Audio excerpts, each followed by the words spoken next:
there lately? I mean, stop. Let's go to the phones. 865-200-5402.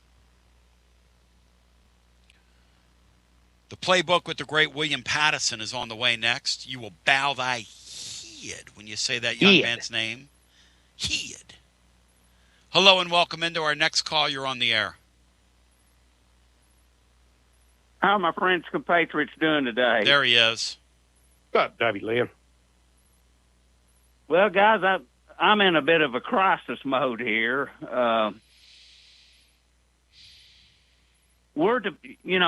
Danny White can say what he wants about what happened during the Jeremy Pruitt era. That's all legal now, what happened. Mm-hmm. And Tony, you said now, we're a little behind, but we're catching up. We are catching up. I don't agree with that. No?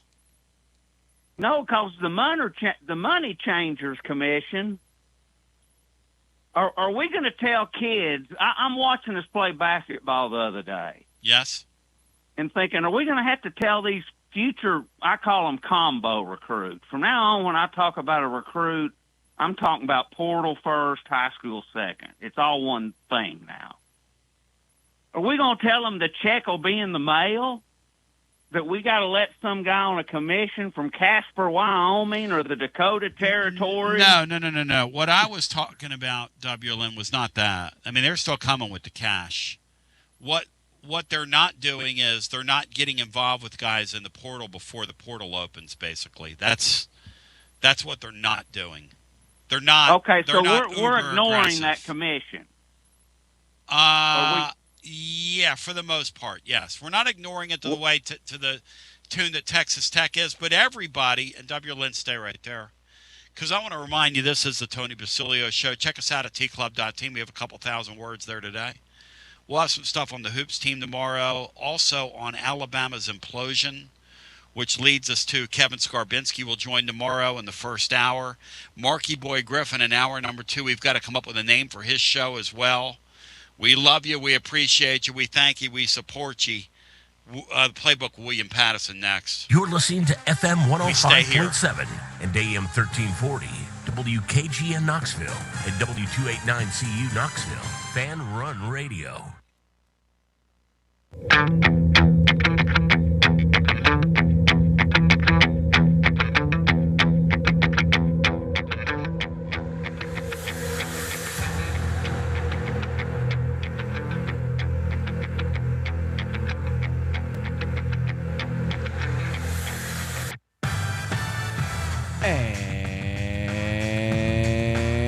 And here we go, live from the White Claw Hard Seltzer Studios.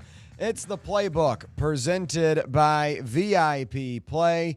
With Brett Hullander, I'm William Pattison. We appreciate you listening along with us on this fine Monday from Knoxville, Tennessee.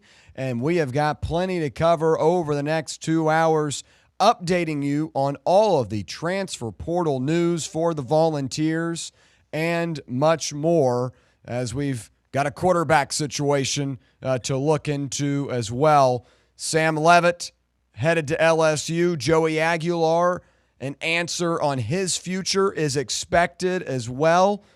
We should be getting that news today.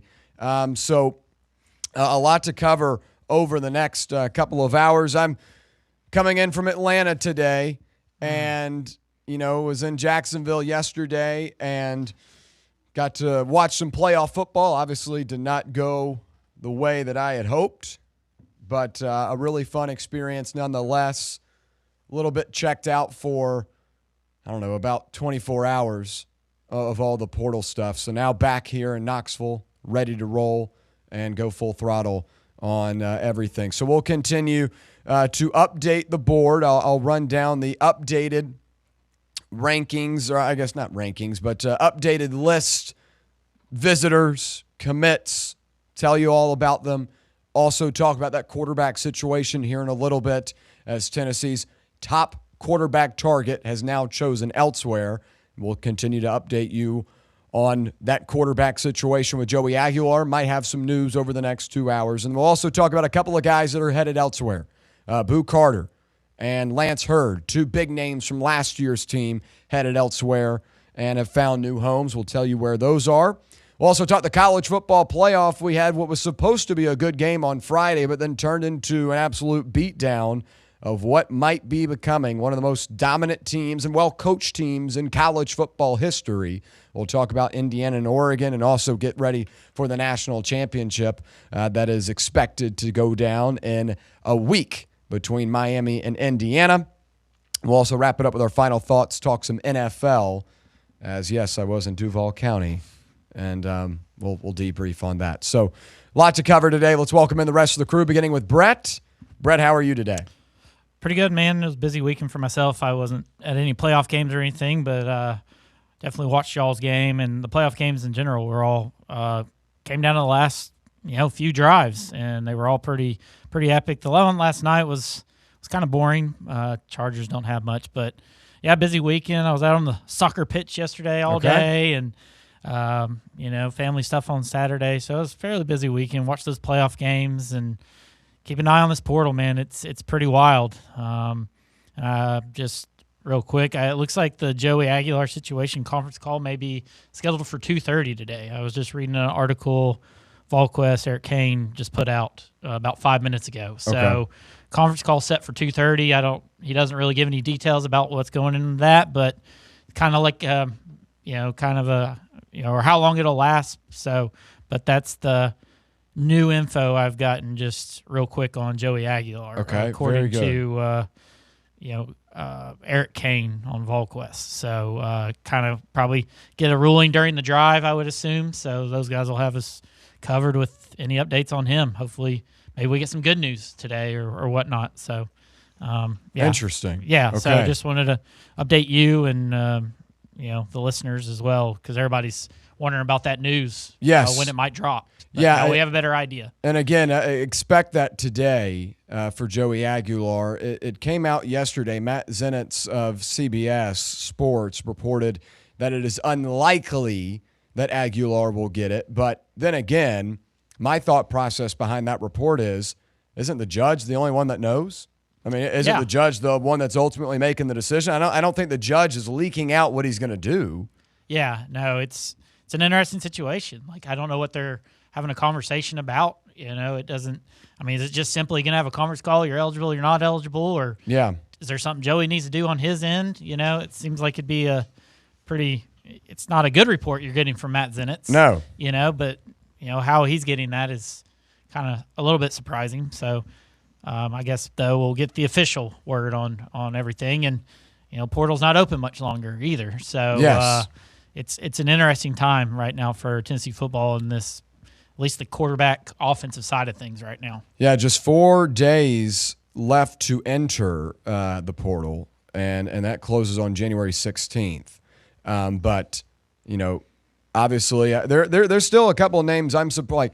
I've fully anticipated Mike Matthews to possibly be on that list, but he has not entered yet. And maybe no news is good news. No news is good news. No news is good news. But we'll get into our updated Tennessee transfer portal tracker as we've got a couple of new commits that went down over the weekend, and we've got some new names to know in terms of the visits. So let's go down the commitment board. Quay Moss out of Kansas State, a safety/nickel. Was the number 20 safety in the transfer portal on 3 rankings. Originally at West Georgia, spent 1 season at Kansas State, total 41 tackles, and did not allow a touchdown last year. Offensive tackle Ori Williams out of LSU. He was also a commitment last week. 6'8", 335 tackle, the number 464 player in the 24/7 Sports transfer portal rankings. He's out of San Marcos, Texas. Originally played basketball. He's a dual sport athlete. Did not start playing football until his junior year of high school. A little bit of a late bloomer, but that could pair well into having the opportunity to grow and develop within this system. I think he'd be a good swing blocker. We'll continue to Kayan Lee out of Auburn, a cornerback that committed last week as well, recorded 31 tackles, 25 of which were solo, 4 pass deflections, and 1 interception in 2025, a 3-year starter for the Tigers. Xavier Gilliam, a guy that we had a lot of confidence in terms of a commitment last week. He made it official late last week, and he totaled 16 tackles, 12 solo, half sack, 1 forced fumble in 2025 for the Nittany Lions, and he's 6'2", 302. Sure to be a big upgrade on that defensive line. Cooper Ranvier at kicker, another guy that committed on Thursday of last week. Good to get a kicker in the portal. I know it's not everyone's favorite position or people are going to go crazy, but hey, you needed one and you got one in Cooper Ranvier. He trains with former Tennessee kicker and VFL James Wilhoit, so hopefully he'll have some of that touch inside Neyland Stadium. Okay, the new commitments that we saw over the weekend. Chaz Coleman, let's start with that one. The number 1 defensive portal player available, officially committed to Tennessee on Saturday, the number 5 player overall in the 24/7 Sports Transfer Portal rankings. He's from Warren, Ohio, tallied 8 tackles, 6 of which were solo, 1 sack and 1 forced fumble, and 2 fumble recoveries in 5 games for the Nittany Lions. He suffered an injury this season, but in terms of his potential, it is most certainly there. 6'4", 246 off the edge, a strong candidate to be one of the best edge rushers in the SEC next season. Brett, that was a big deal on Saturday to get Chaz Coleman. Let's focus on him first before going down the rest of these commitments. What do you make of the addition of Chaz Coleman? I'm not going to lie. When the news started to pop, I was kind of shocked. I thought it was I know you were saying by all accounts it wasn't the best of visits. Didn't seem, he's not posting pictures with the coaches and things like that. And you thought once he left campus, the ship had sailed per se. Yeah. And even like the morning or whenever it was, I know we were kind of texting back and forth about it. And, South Carolina mods thought, Beamer was up there visiting. And, and they thought it was, we got him, him and Dylan Stewart on the edges, like deadly combination. And then boom, you see, I know we'll talk about it in a minute, but Amari Campbell's out there tweeting, bring him home and all this stuff. And then, stuff started trickling, and man, it was such a big get. You need an edge rusher, and you're getting the best one in the portal, and one of the best ones I think you'll have in the country. I'm expecting big things from Mr. Chaz Coleman, no doubt about it. I would agree. And it's just watching some of his highlights, and I mean he's going to be right there with what we've seen out of James Pierce and some of the other ones we've had down the line recently. So I expect big things from Chaz Coleman.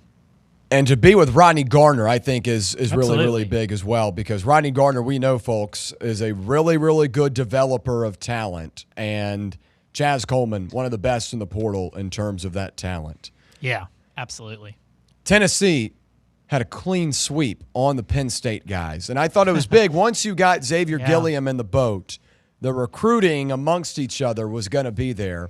And you nabbed 2 more in addition to Coleman and Gilliam. Amari Campbell, linebacker out of Manassas, Virginia, boasted 193 total tackles, 10.5 sacks, 3 pass deflections, 1 forced fumble, and 1 interception in 3 collegiate seasons. He's a 6-foot linebacker that had the coach-to-player helmet last year in terms of being able to hear the defensive calls. I think that's big for a new Jim Knowles defense. You want to have guys that have familiarity, and the linebacker is kind of the quarterback of that defense, right? So getting a guy that was the leader of that defense last year in terms of communication, really, really key. And then you got DeJuan Lane shortly after Chaz Coleman, a safety out of Penn State, totaled 44 tackles, 32 of which were solo, 4 pass deflections, 1 sack, and 1 interception in 2 seasons with the Nittany Lions. He's a 6'2" defensive back from Jessup, Maryland, and was a 4-star recruit out of high school. So you got all the Penn State guys, and that is big because there was a lot of talk, Jim Knowles isn't going to be able to bring all these guys over. Mm-hmm. Ohio State thought they had Chaz Coleman originally. Oh, no. there's no way. Not gonna lie, I did too. Jim Knowles is going to have him come over here. No, is what they said. But yes, that's exactly what happened for this Tennessee team. I tweeted out on Saturday, just kind of in the midst of all the hype for adding a Chaz Coleman. The defensive line for Ronnie Gardner is going to be really, really impressive. So you got Chaz Coleman, a 5-star portal edge. Xavier Gilliam, a 4-star portal defensive tackle. Davian Hobbs, a guy who had 30 tackles and 3 sacks in 2025. Marion Dye, a 4-star recruit out of the 2025 class. Isaiah Campbell, Ethan Utley, both 4-star defensive linemen as well. And then you got a couple other guys that could possibly get in the boat as well. Edge Quay Russaw from Alabama. That's a 4-star portal edge and, one of the top players in the portal. James Smith, a top 10 player in the portal, a 4-star portal defensive tackle. And then Pittsburgh defensive tackle Francis Burrow is another highly recruited portal player. What about Norman? And then you got Norman as well. From Tulane, is that where he's from? From Tulane, and we'll talk more about him here in a second because he seems to be trending in a good direction for the Volunteers. But we're not even done yet, and that defensive line, as it currently stands, has an impressive track record in terms of talent and evaluation out of high school in the portal. And I like that possibility for Ronnie Gardner. I think the other good thing about the Penn State guys, there's a guy at each level, right? Like, there's a guy in the secondary, linebackers, and line. Like, that's going to help get these new players acclimated quicker to the Jim Knowles system and things like that. So that's also a huge thing there as well. One more commitment to talk about, wide receiver / specialist Gavin Freeman out of Oklahoma State. He's from Oklahoma City, Oklahoma, and he tallied 53 catches for 481 yards and 4 touchdowns in 2025. Was a 3-star prospect coming out of high school. Also attended Oklahoma for 2 seasons originally. And I feel like he's going to be kind of one of these utility guys for Tennessee's offense and special teams. He's a punt returner, kick returner. Might see some of that as you lose your guys that returned punts and kicks last year in Payne Lewis and Boo Carter. Now, Gavin Freeman has that opportunity. He also had a strong season, 53 catches for 481 yards. Just having a veteran in that wide receiver room, I think, is going to be very beneficial. So those are the commits. Let's move now to the guys that I feel like Tennessee's in a good spot for. Defensive lineman, James Smith out of Alabama. Top 10 guy in the portal. You talk about getting the guys defensively, James Smith would be one of them. And this would be a different Tennessee team if they get both these Alabama guys because it's a package. They're coming together, both from Montgomery, Alabama, so they knew each other growing up, went to Bama, now we're looking for a next location. For Smith, 26 tackles, 16 solo tackles, 2.5 sacks, last season for the Crimson Tide. Number 7 overall player in the transfer portal. You could have the opportunity to have 2 top 10 portal players in the same class and the 2 top defensive players, that is, as well. Mm-hmm. Number 1 defensive tackle with a 96 grade is James Smith. That would be huge. And the guy that comes with him is a pretty good collateral as well. Quay Russaw out of Alabama as well. Off that edge, tallied 49 tackles, 21 of which were solo, 2 sacks, 1 forced fumble, 2 interceptions in 2 seasons with the Crimson Tide. The number 53 overall player in the 24/7 Sports Transfer Portal rankings. The number 8 edge with a 93 grade. Those 2 guys feel pretty comfortable with right now. Obviously, can't say in this transfer portal day and age that I expect a commitment from them, but I'd say things are good right now. Another guy I feel pretty good about is safety TJ Metcalf from Michigan. Now, he's a former Arkansas Razorback, transferred over to Michigan this past season, where he was an all-Big Ten honoree. 58 tackles, 37 solo tackles, 4 pass deflections, 1 interception in 2025. And he's from Birmingham, Alabama as well, or I guess Montgomery and Birmingham are 2 different. But another Alabama native, right? Not too far away from Knoxville.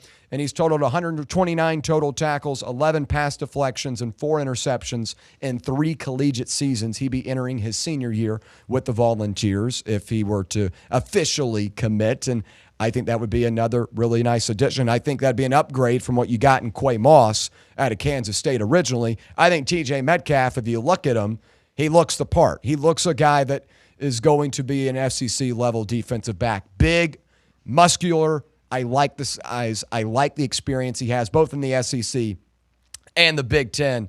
TJ Metcalf right now seems to be in a good boat. Now, I put this guy last, and you had mentioned him a second ago, Brett. Jordan Norman out of Tulane. If the Alabama guys commit, I don't anticipate Jordan Norman coming here. It'd just be a numbers thing, right? You already got Xavier Gilliam. Then you'd have James Smith. You got an edge and Chaz Coleman. You got another edge and Russaw. It'd just be a numbers game, right? Yeah.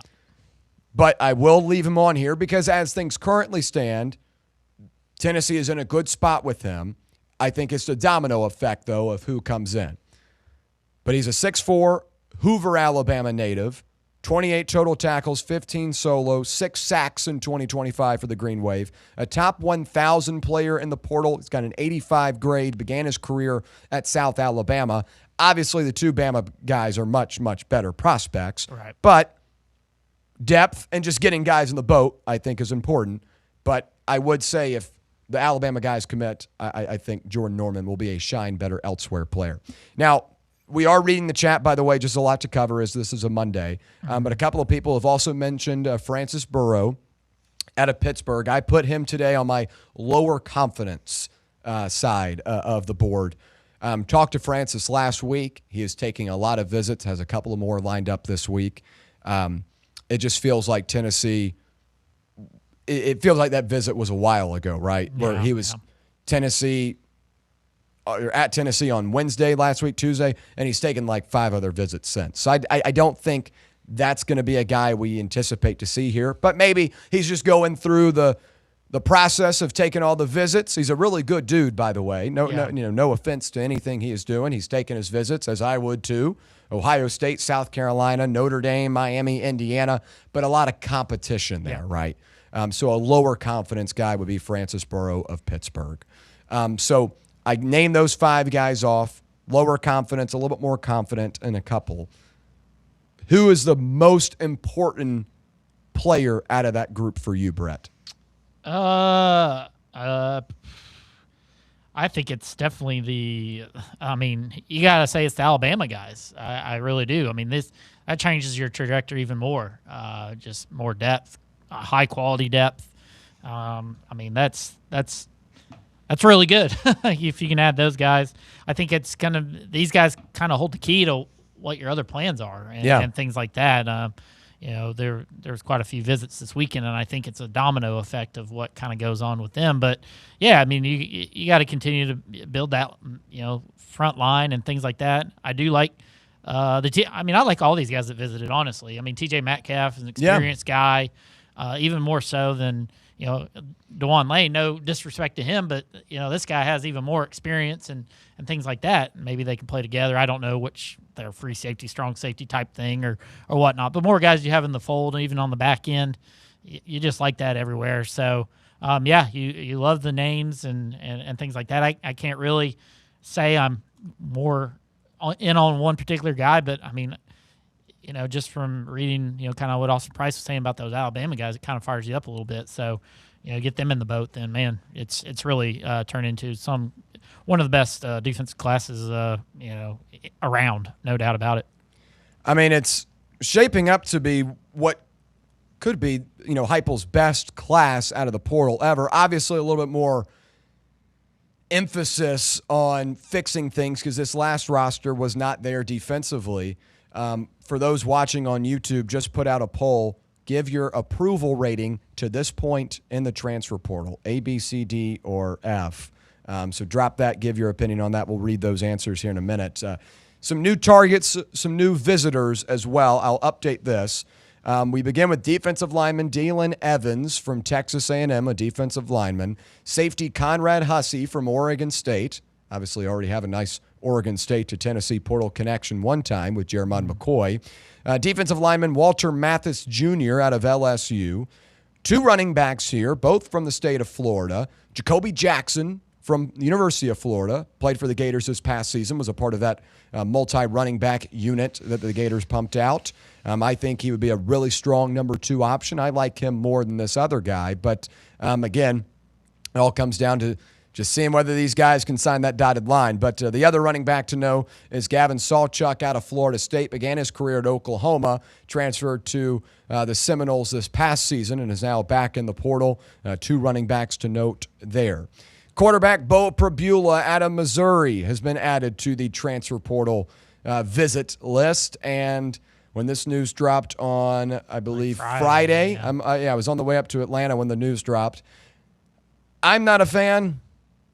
I don't think, it depends on what Aguilar does and what happens with Aguilar. If he doesn't get an extra year of eligibility, I'll take it, but I wouldn't be jumping for joy for Prabula. I'll just say that. And then 3 more names. We've already talked about them, but we'll continue to keep them on this visited/visits/targets list. Gentry Williams out of Oklahoma, a defensive back. Aaron Scott Jr. out of Ohio State, and then Kendrick Raphael out of California, another running back there. Scott and Williams, both defensive backs. Raphael, the California running back, had a good season this year, 5 yards a carry. Very similar to what Bryson Washington had at Baylor, and that gets us into our shine better elsewhere.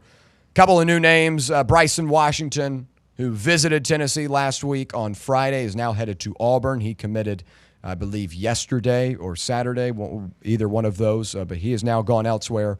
Quarterback Sam Leavitt, we all know about that. He is now headed to LSU. Lane Kiffin arrives in Knoxville, meets the guy at the airport. That was crazy. And he did take his Miami visit, but is now headed to LSU officially. But he has taken some Tennessee guys, Kiffin. Yes, he has. William Satterwhite on his Instagram today put a tiger emoji with an arrow, like saying tigers are better than orange. Yeah. So, not the way I would go about it if I were leaving a not program, at all. but, do what you got to do. So, Leavitt, Sikorsky from Oregon State headed to Texas. Am I missing anyone here? I guess Lyric Rawls headed to Arizona State. These are some newer names. Obviously, we knew about the Mateen and Adam Trix and guys like that. Jaden but Thomas, all those guys. don't think we have any newer ones to update. Not that I can think of. That's the updated Tennessee transfer portal board. Can I ask you a question? Sure. How much credit are you giving Heupel right now? Because these are all defensive guys. Mm-hmm. Do you think Heupel is got a say in a lot of these guys, or you think he's just letting Knowles and staff do what they do best and things like that? Because we don't have a quarterback, we don't have a backup running back. We're letting offensive line. We've added 1 offensive lineman. We're letting some good quality leave. You think Heupel's doing his fair share on the offensive side? Because right now the defense has shown they're going to be better next year.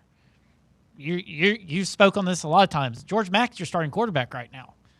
Prabula, is that good enough? Is Heupel doing enough on the offensive side of the ball, to where how are you grading it? I guess is what I'm getting at, like as far as Heupel goes, because we've seen him on the road with 27, 28 and offering, Simpson's younger brother, things like that. So I'm just wondering your take on like where Heupel stands in all this, because I think it's kind of a miss for him personally, because I think it's more about his defensive staff and getting a guy from Penn State who's brought over his guys and things like that. So I'm wondering where Heupel stands in your mind, because I feel like he's maybe behind the 8 ball a little bit right now. Well, I'd say this is a collective group effort. This is Josh Heupel. This is Jim Knowles. This is everyone in that building, identifying what was the big issue this past season. Yeah. It was defense. Yeah. And I think every Tennessee fan would agree with that. Heading into the portal, it was, let's go get a lot of defensive guys. Yes. And the Sam Leavitt visit and all of that added some hype and added some interest in that quarterback position. But the main focus was going to be the defense. I think everyone understood that. Offensively, you got your best running back coming back. You got a lot of guys on the offensive line returning and highly recruited guys that are going to step in those places. Right. Wide receiver, you lose Chris Brazzell to the draft, but you still got Mike Matthews and Braylon Staley as we talk about this right now. Those are 2 guys that had over 700 yards receiving. You got Radar Jackson. You got Tristan Keys, TK Keys, I should say. Wide receiver, I think you're good. And you add the Gavin Freeman guy, that's just some experience. Yeah. I think the only question is quarterback. We'll get, news here probably in an hour on Joey Aguilar. But I wouldn't say, like, just because the defensive side of the ball has had more success in the portal as a negative towards Heupel. I think this is a collective group. He understands that side of the ball needs to be improved. It has been dramatically, and hopefully you add a couple more guys. But if you add a couple of these defensive pieces, Tennessee's going to have a top 10 portal class in terms of the team rankings, and a much, much different defense that is bolstered by a lot of really good players. And not all these guys are going to hit. You got to keep that in mind, folks. Yeah. Not all these guys are going to hit. But I think Tennessee has added enough guys to where it's expected that a majority of them are going to be big-time starters for this team next year. You might miss on a Quay Moss, or you might miss on one of these DBs. But like a Chaz Coleman, you're pretty sure that guy's going to work. You're pretty sure Xavier Gilliam's going to work. You get these Alabama guys, you're sure they're going to work. Like, I think the defensive side of the ball was the big emphasis heading into this. I know offense is what Josh Heupel does, but I think this is a collective group effort. And I think right now I'd give Tennessee a B in the portal. Now you gotta evaluate that quarterback position. We'll talk all about the quarterback when we return here in a second. But I wouldn't take a jab at Heupel for the lack of offensive recruits right now. All right. We'll talk about the quarterback situation. I see the comments in the chat. Everyone is talking about it, and obviously it is a very important position for Tennessee. We'll talk about the latest revolving that Tennessee quarterback position. Sam Leavitt headed elsewhere. Joey Aguilar decision within the next hour. Expected. What does Tennessee do? We'll break it down when we return right here on the Playbook, presented by VIP Play on Fan Run Radio. For the fans, by the fans. This is Fan Run Radio, Knoxville. Attention service members and veterans. Introducing the Griffin Law Firm, your trusted ally in military legal matters. From court martials to benefit claims, at Griffin Law, your mission is their mission. Here's VFL Marshall Griffin. As a veteran and retired military attorney, I've successfully defended lifelong benefits and helped preserve professional futures. So I know that when you hire a military justice lawyer, you maximize your chance to get relief. With my unique experience, I can advocate for you because there's no military matter that's too big or too small. Let us help you make these critical decisions that could affect the rest of your life. Remain silent. Request counsel. Call Griffin Law. For a free consultation, call 888-707-4282. That's 888-707-4282. Or just visit griffinlawdefense.com. North Knox Siding and Windows is a complete exterior home improvement company that can help you with all your home exterior needs. If your home needs new siding, windows, doors, gutters, handrails, a deck, or a new roof, then give my friends at North Knox Siding and Windows a call at 865-689-0505. You can also visit their showroom at 5618 North Broadway. Locally owned and operated and proudly serving all of Knoxville and the surrounding areas, North Knox Siding and Windows. Online at northknoxsidingandwindows.com. Hey Knoxville! Surfside iced tea and vodka made with real brewed tea is only 100 calories, 2 grams of sugar with no bubbles and no troubles. That's right, zero carbonation, so it's easy to sip and enjoy. Headed to a game day or party at a friend's house? Bring an iced tea or lemonade variety pack from Surfside or try their green tea and new raspberry tea vodka. Find the can with the sunset stripes this season. Surfside iced tea and vodka, sold at bars, restaurants, and stores near you. Surfside iced tea and vodka, sunshine in a can. Must be 21 or older. Enjoy responsibly.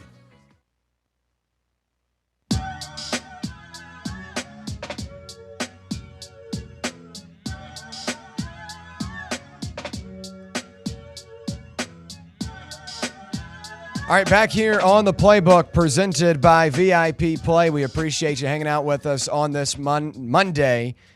I almost said money for some reason. I guess we're talking about the portal too much. I almost said money. We appreciate you hanging out on this Monday. If you're on the YouTube stream, make sure to like and subscribe. Helps us out and also lets us know that we're doing a good job. If you don't, let us know in the comments. We'll read them. But appreciate all of those listening and watching on there. We put a poll out about 10 minutes ago. What is your approval rating for Tennessee right now? The answers 11% say an A, 50% say a B, 28% say a C, 11% say a D or F. So now we'll talk about the transfer portal quarterback situation for Tennessee, and we'll begin with Joey Aguilar and his future, as that is now looming for the Volunteers. Aguilar from Antioch, California, transferred in by way of UCLA this offseason during a just crazy time. Yeah. Nico Imaliava gets up and leaves. We've never seen something like this in college football before, but A trade.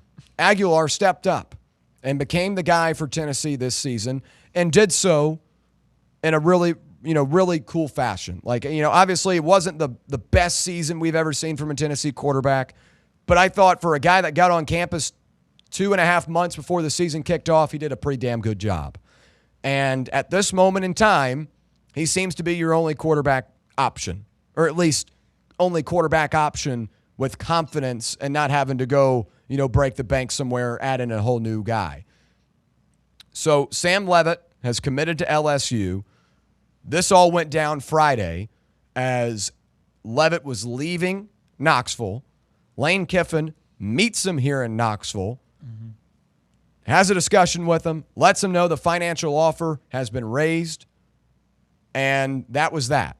Yeah, this kind of all happened, with Jamal Williams saying he was going back, right? Yes. Because everybody thought. Yes. And then Kiffin hops on a plane and heads up here. So it's Yes. kind of wild story, man. And Leavitt still did go to Miami, He did. but he ends up going to LSU this morning. It has been confirmed that Sam Leavitt has committed to LSU. He's a 6'2", 205 quarterback out of Westland, Oregon. Total 2,885 yards in the year for 24 touchdowns and 6 interceptions, while running for 443 and 5 touchdowns on the ground in 2024, and helped lead the Sun Devils to the college football playoff. This past year, injuries derailed what could have been a good season once again for the Sun Devils, but posted 1,628 yards and 15 total touchdowns and 3 interceptions in 2025. He was the number 1 quarterback in the transfer portal rankings. Tennessee was firmly in the mix, but ultimately was unable to beat out Lane Kiffin and LSU, with their offering being significantly more than what Tennessee was willing to offer. So a tough loss there. I really liked Sam Leavitt. I believe that he would have elevated the ceiling of this offense, but I know a lot of people had their concerns. His injuries, his character, the price you pay for all of that. I understand. But, my thing is if you're Tennessee and you want to compete for the best and you want to win a national championship, you got to pay the price. And you look across the country right now, their team's paying the price, and they're doing pretty well, right? So I liked Leavitt a lot, but now we have to move on. We have to pivot. You can't get caught up in a Sam Leavitt anymore. And that brings us to today, where Joey Aguilar is expected to have an announcement or a decision made around 2:30, as you were saying earlier. At least a call is expected to be made at 2:30. Yep. So we'll see about that. And then you got Bo Pribula from Missouri coming in for a portal visit. But then outside of that, you're down to George McIntyre and Faison Brandon. We have discussed the quarterback situation a ton on here, folks. Yes. I like Faison Brandon a lot. I think he's got a really bright future. I like George McIntyre a lot. I think he's got a bright future. But the reality is, if you want to play for the college football playoff in 2025 and next year, 2026, you got to have an experienced quarterback. Look at all the teams right now, or the teams that made the field at least.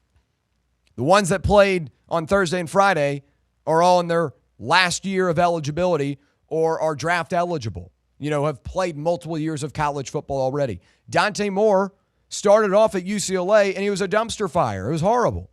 Waited his turn at Oregon, and now he's on the college football playoff national stage. Obviously, he did not play that way on Friday. We'll talk more about that in the best bets. The FBI needs to investigate into him. But regardless, experienced quarterback. Fernando Mendoza, an experienced quarterback. Trinidad Chambliss, an experienced quarterback. The only team in the college football playoff with a quarterback that really had zero prior experience was Julian Sand, but he has the damn Patriots alongside him. Yep. So like that, and Tennessee's not going to be able to form a roster like that. So all of that to say, they're trying. You have to make your mind up. And there's no wrong answer here. This is just my opinion. This is my take on it. But you have to find your side of the lane. If you're willing to have a 6-6, 7-5 season, then play McIntyre. Play Brandon. Figure it out. Take your lumps and bruises there. But I'm in the realm of there are a lot of people that were upset with Josh Heupel after this year. There are a lot of people that believe he's on the hot seat or will be on the hot seat. Can't afford a 6-6 or 7-5 season if you're on the hot seat. If you're contending, if your goal is to contend for a college football playoff, you go the route of getting a portal quarterback or hoping and praying that Joey Aguilar comes back and is ready to roll. But you can't be on both sides. You can't say Josh Heupel needs to do a better job, but then expect big things or expect something to change when you start an 18-year-old at quarterback. So pick your side. There's not a wrong answer. But I'd rather go the route of team success and competing for the college football playoff than taking your lumps and bruises in a 9-game SEC schedule with an 18 or 19-year-old quarterback. I think they will both have the opportunity to play at one point. Don't get me wrong on that. Like, you recruit them to come here and one day be something. I'm not saying you just continue to get portal guys year in and year out, but they're young. Faison Brandon's not even 18 yet, folks. Not even 18. So give these guys the opportunity to get stronger and learn what it's like to be a college athlete over the course of this season and let them battle it out heading into 2027. I think that's a fair goal because, look, all these young quarterbacks that are coming out of high school, the number one player, a Bryce Underwood, a Dylan Raiola, those guys haven't done anything in their first year. Yeah, they get to start and play right away, but Dylan Raiola hadn't done a damn thing at Nebraska. They didn't beat a ranked team. Michigan did not beat a team with a pulse this year. Their best win was Washington, and they won in the LA Bowl, the Gronk LA Bowl. That was their best win this year. And it's good to give them experience and all of that, but like, my goal is to compete for a national championship. I don't think you can do that with an 18-year-old quarterback. So it's not that I don't believe in them long term. It's not that I don't want them to play here long term. Well, that's why I asked you the question. If you're so adamant we needed a quarterback, why is Heupel not out there getting him one? Well, I mean, is he putting all his eggs in this Joey situation? I mean, he brought Leavitt on for a visit. He's offered him a contract or whatever you want to call it, and Leavitt went somewhere else. So he tried there. But so is Purbulla not an answer for you? He's an experienced quarterback. Purbulla would be a better option than GMAC or Faison. I mean, how much better, though? Like, I mean, you're saying 6-6, 7-5 with these two guys. I mean, what does Purbulla make you? If Aguilar comes back, yes. If Aguilar comes back and is able to play, I think that's a 9-10 win season with the type of defense you've added, and you've got a couple of more guys to add. But that was a 8-win team this past year, and the defense was horrible. And you kind of have an idea of what some of these other teams are doing. I mean, a lot of the teams on our schedule now are improving. I mean, Texas just got a Cam Coleman. Texas has a really impressive roster. LSU does as well. Hollywood Smothers. Yes. Some of these teams are really going to be – we're talking about our improvement. Like, some of these teams have got maybe a better coach, better talent on their roster now too. Like, just because we get Aguilar back and we've improved, it's going to be on Heupel once he gets this roster set to go out on the field and produce the wins. I totally agree. But would you not agree that if Tennessee had a better defense this season, absolutely, you're probably a 10-win team? Absolutely. You probably don't lose to Georgia. And you probably, beat Oklahoma or Vanderbilt. I know, Vanderbilt went a little bit more lopsided, but you had opportunities against Oklahoma. And Aguilar threw a couple of bad picks in that game. But Tennessee, with a better defense, I think is a much better team. And Aguilar just put up 3,500 yards in the air this season. SEC passing leader. Yeah. So to return the SEC passing leader on this year's team, that's building up with a lot of great additions in the portal defensively, then I think you're in a good spot. Obviously, I wanted Sam Leavitt because there is an unknown about if Aguilar is going to get passed. And if he doesn't, then we're in an even tougher situation. Mm-hmm. But if Tennessee is able to keep Aguilar, give him another million on his deal, whatever it is, I think Tennessee's in a good spot. What chances do you how confident you feel right now? Like, after I felt okay But then when the Zenit's article comes out about more than likely his eligibility is going to be not extended to a 6th year, like I became extremely worried at the quarterback position. As much as I've advocated for a George Mack to get out there and get his feet wet and things like that, I'm just wondering, like this is a big risk Heupel's taking right now. Like, is this going to be another? And now you made a playoff in 24 with a really good defense and run game. Is that what we're kind of looking at, kind of early stages of what our possible roster is right now, and things like that? So. The options are very small right now on the quarterback window out there on the transfer portal. And I think and we'll look at some of these comments as well. We do appreciate those chiming in today. J.R. Lowe says we just need a decent portal quarterback to compete with Faison and George McIntyre. I would agree. I mean, if you get some, if you don't go get a Prebula and Aguilar can't come back, I think your next best option is looking for one of these Taron Dickens guys from a Western Carolina, just giving them an opportunity to compete. LSU just did the same. They just got an Elon quarterback yesterday. LSU had no quarterbacks, right? Yeah, because Van Buren left. He's headed to South Florida. But LSU just got a guy that's been in the D1 FCS level that can just go compete. And I don't think that's a bad option for Tennessee. But again, you can't roll in with 2 quarterbacks regardless. You have to add a portal guy somehow. And Prebula, for me, isn't the passer. That was the knock on him at Missouri, right? When Zollers came in after he got hurt against Vandy, people thought Missouri might be better because Zollers the better passer of the football. And I'm trying to visualize Prebula in a Heupel system, not what I saw at Missouri. Do I think he could be successful in a Heupel offense? Sure. He just seems like a one-read guy, and then he's quick to drop it and run it. But a lot of Heupel's offense is one-read and things like that. But I'm trying to visualize, and I can't get there with Prebula right now as being a successful quarterback, even in a Heupel system. I think the thing you like with Prebula, though, is his ability to use his legs. Obviously, that got him injured this year, but that was kind of a freak accident, not his fault. It was a goal line thing. But he was, a good runner at Penn State. That was, what he was, kind of engineered to do in a lot of those packages they threw him in there during his time with the Nittany Lions. I go back to Missouri throughout this season. Obviously, they were kind of like Tennessee. They beat a lot of bad teams, got their record up, and then they competed with an Alabama. That was a very close game. Had an opportunity to win it. Prebula missed a couple of open targets, and they lose that one. I think Prebula will be the starter if he came here, but he'd be able to compete with a McIntyre and Faison. I think if you go the true route of we're going to have an open competition, you go get a D1 FCS guy and say the best one wins it. But, right now for me, Aguilar, and this is a big decision coming up here in about 45 minutes.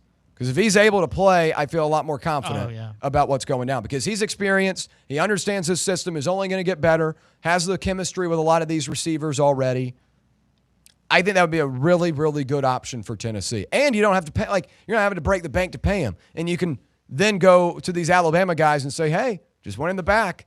We got it, 2 more bags for you. Here you go. And then that defense is really good. Because, again, if you go back this past season, the issue was defense. The offense was able to put up numbers. The defense couldn't get stops, 3rd and longs, tackling, all of those things. I think you've done a good job so far in the portal defensively, adding power 4 guys that have experience or have a lot of potential in a case like Chaz Coleman. Yeah. Aguilar returning would be big. If not, then we're going to have a very interesting conversation. Yeah, I agree. I think Prebula is fine. He doesn't wow me, though. No. I'm not a fan of, then it would kind of get to the point where you were last year with Joey, though. I don't think a lot of people were jumping for joy about Joey Aguilar at the time. Would you agree with that? Yeah, it was almost like you had to take him because of your roster situation. It was so late in the process and things like that. You were banking on if Nico was staying or going, and when he ended up leaving, and Joey hit the portal, it was a perfect situation for Joey, and it turned out to be really good for us. At least kept us kind of afloat. You didn't expect the defense to be what they were. I was expecting still a top 20 defense with what we had returning. And so, you can't always look at paper and expect, but this seems different with a better defensive coordinator and more experience and things like that. So, reading the chat real quick, Josh says Colton Joseph would have been a home run. So dumb going down this path. J.R. Lowe says, good riddance to Joey, in my opinion. Too many turnovers, not mobile enough. Ducky, 4775, should have went and got Marcus Stokes. The Trinidad experiment worked. Marcus Stokes, the former West Florida quarterback, committed to Memphis over the weekend. He was do you remember the story about Marcus Stokes? I don't. Florida commit in high school, got caught on video with the rap lyrics, lost all the scholarships. He won the Heisman Trophy at the D2 level last year. I think it's a good landing spot for him at Memphis. Obviously, with his track record, Memphis is an interesting spot to go, but I don't know if he would have been ready to take that SEC jump yet. If Memphis was his destination, I don't know if he would have been that next step for Tennessee. But in terms of the good riddance to Joey, if you're able to keep him, you have a returning starting quarterback. You have never had that under Josh Heupel. Not since Hooker, right? Or kind of. Kind of Hooker. Yeah, kind of Hooker. But the guy didn't start the season, right? Yeah, right. So I wouldn't say good riddance to Joey. I know he had some turnover issues, but folks, and how much was it? The arm thing he went through. Yeah, we don't even know when that kind of started. That's only an 8-week. Well, I'm just saying, his struggles down the stretch, did his arm get weak or whatever? You know, he wasn't able to. We've totally lost the throws downfield. I feel like later in the season. Sure. Yeah. So, it's you're hoping this judge allows this eligibility at this point. I think more than anything. Real quick, this Matt Michael, I think I'm pronouncing that right. I hope I am, at least. Thank you for chiming in. He's been high on this Taron Dickens guy for a couple of. I've noticed his comments over the last couple of weeks. He's been high on Taron Dickens, and I looked him up. 38 touchdowns, 2 interceptions last year. Undersized. Where did he play? West Carolina. He's 5'10". Okay, yeah. He's 5'10", 180. 5'11", 180. That's a big jump. It is a big jump. But in terms of if you lose Aguilar, you bring in a Dickens to compete with Faison and McIntyre. So an experienced guy at a lower level, and then 2 guys highly touted out of high school. Just some competition. I think Trinidad's doing a lot of stuff to people's minds. I agree. Too. I agree. Trinidad was just lightning in a bottle. I agree. And stuff like that. And, I agree. So I agree. That's a risk too. Yeah. But I don't know. You may have to go that route. You're going to have another quarterback. Yeah. All right, when we come back, best bets recap from the college football playoff on Friday. Newsflash, wasn't great. But we'll continue talking the transfer portal and everything else. Stay right here. It's the Playbook presented by VIP Play on Fan Run Radio. Catch up with all things Fan Run by subscribing to our podcast feed. Like, rate, and download the show from the Fan Run app or wherever you get your podcasts. Your smile says it all, so make sure it's saying the right thing. At Knoxville Smiles, we believe healthy teeth mean happy lives. Whether it's a routine cleaning, whitening for that big event, or fixing a nagging toothache, our gentle team is here for you. With flexible hours, family-friendly care, and the latest technology, Knoxville Smiles makes every visit stress-free. Don't wait another day to love your smile. Call Knoxville Smiles today at 865-539-1776 or book online at knoxvillesmiles.com. Smile brighter with Knoxville Smiles. Hi, this is Bo Kregner from the Kregner Group at Realty Executives, and I know there's a lot of choices here in East Tennessee when it comes to choosing a realtor.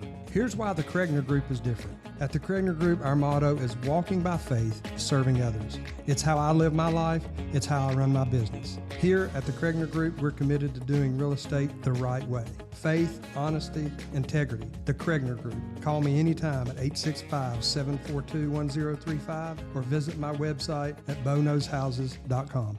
Got a problem tree looming over your home? Call ECR Total Landscapes. Whether it's trimming, removal, or storm cleanup, our certified pros get the job done safely and efficiently. We're licensed, insured, and ready 24/7 for emergency calls. Big or small, we cut them all. ECR Total Landscapes. Call now for a free estimate, 865-384-2012, and mention promo code FANRUN for free stump grinding on any tree removal now through the end of the year. Also, visit us at ecrtotallandscapes.com. Hey folks, if you're in need of a lawyer, you need to call my friend Jerry Givens. I've known Jerry since high school and can personally vouch for him. He's East Tennessee through and through, and if you're going through a divorce, bankruptcy, or a DUI case, you'll need someone you can trust on your side to help you navigate the local legal system. You can trust Jerry Givens. Call the law offices of Jerry Givens today at 865-801-9250 to schedule your free consultation. That's 801-9250. Dick's House of Sport at Westtown Mall is a destination devoted to sport, and it's your destination for exclusive events and experiences. Come visit a store like no other. Check out our 40-foot rock wall, golf performance center, Hit Tracks batting cage, and outdoor turf field. You can now rent our space for private events and birthday parties. Learn more about our events and exclusive product launches on Facebook and Instagram at Dick's House of Sport KNX. Dick's House of Sport, proud partner of Tennessee Athletics.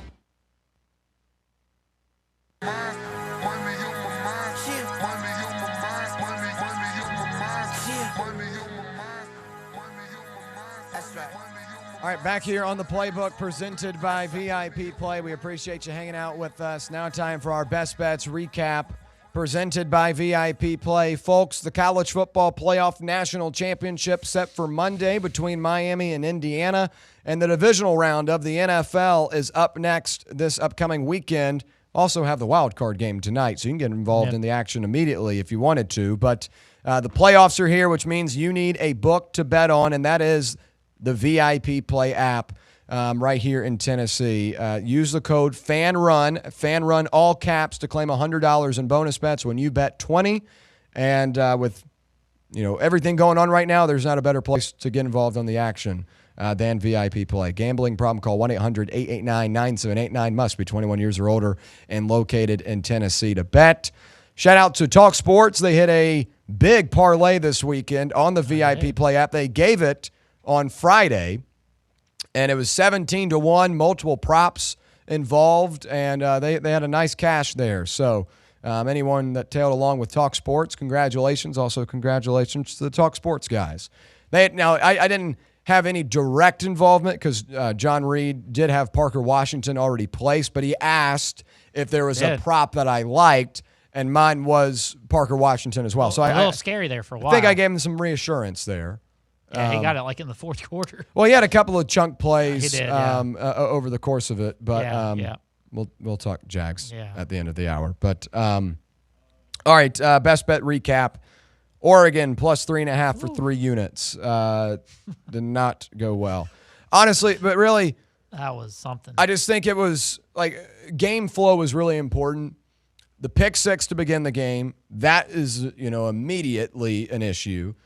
And then they answered that. The turnovers. I know, and Oregon answered it. And this thing was, back and forth in that late first quarter, early second quarter. Yeah. But the turnovers were just so untimely and in terrible field position, where Indiana had the ball with inside the 30-yard line twice. Yeah. And they were able to capitalize. Yeah. And then you go up 21 or 21-7, 28-7, and then your whole scheme of what you're doing offensively changes. And it quickly went downhill. So tough loss. I own it. I was big on Oregon. I was wrong. Oregon was my national champion. I liked the matchup for them. I thought their defense had been a big improvement. And I just thought the bad field position and the turnovers is ultimately what dictated the game. And we ended up losing that one. Sorry the Jags didn't get the win for you. Was rooting for them. I appreciate that. We'll talk more about that in hour number 2. Was down in Jacksonville this weekend. Really cool time. Really fun experience up until the final about 2 minutes of the game. But, yeah, it is what it is. It's tough. Just got back in this morning. Man. Came in from Atlanta this morning.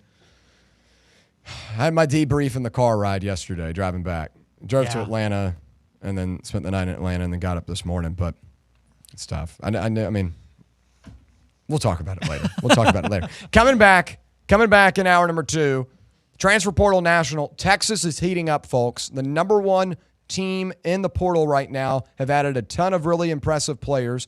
LSU has picked up some steam as well. We'll talk about them. The college football playoff, our takeaways from Friday's action, getting you ready for the national championship on Monday, and much, much more, including where former Tennessee players are now headed by way of the portal. Stay right here. Hour number 2 on the way. It's Fan Run Radio. Follow us on Twitter or X or whatever they're calling it these days at Fox Sports Knox. Fox Sports Knoxville. Fan Run Radio. Today, we raise a glass of Jameson Irish whiskey to the sport of football. Hear, hear! To Gaelic football, born in Ireland in 1885 in its thrilling blend of soccer, rugby and basketball. On a massive field, 15 players kick or hand pass a round ball to score points over a bar or into a net. No pads, no helmet, no sense. Hear, hear! To college football, which kicked off in 1869 when Rutgers beat Princeton 6-4 in the Battle of New Jersey.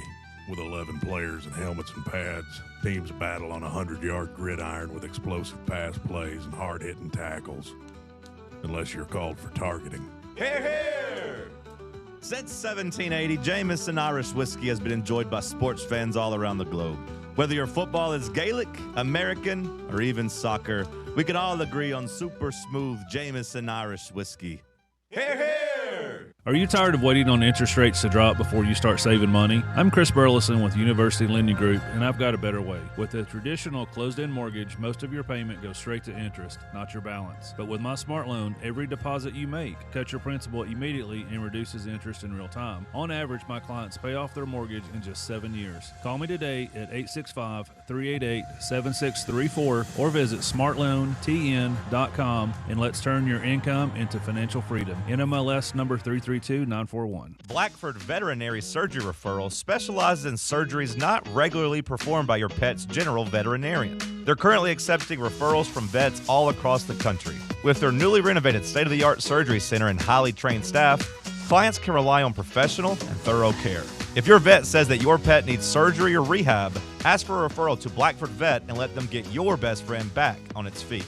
Located conveniently in West Knoxville. For more information, visit blackfordvetsurgery.com. Running a business, coaching a team, planning your next big event, you need more than just gear. You need SM Athletics and Logo Solutions. Custom uniforms, branded apparel, promotional products, done right, done fast, and built to show off your brand with pride. From local businesses to high schools to major universities, SM Athletics is trusted by winners. Get real service, get real quality, get noticed. SM Athletics and Logo Solutions, where your brand comes to life. Visit smathletics.com and let's build something great together. You're listening to FM 105.7 and AM 1340, WKGN Knoxville, and W289CU Knoxville, Fan Run Radio. Welcome to Axle Logistics, where excellence isn't just a goal, it's an energy. As a leading third-party logistics company, Axle is powered by an award-winning culture built on a work hard, play hard mentality. Here, the drive for success is contagious and hard work never goes unnoticed. Whether you're just starting out or looking to level up, Axle Logistics is the place to launch your career. Join us and take your ambition to the stars. To learn more, visit axlelogistics.com.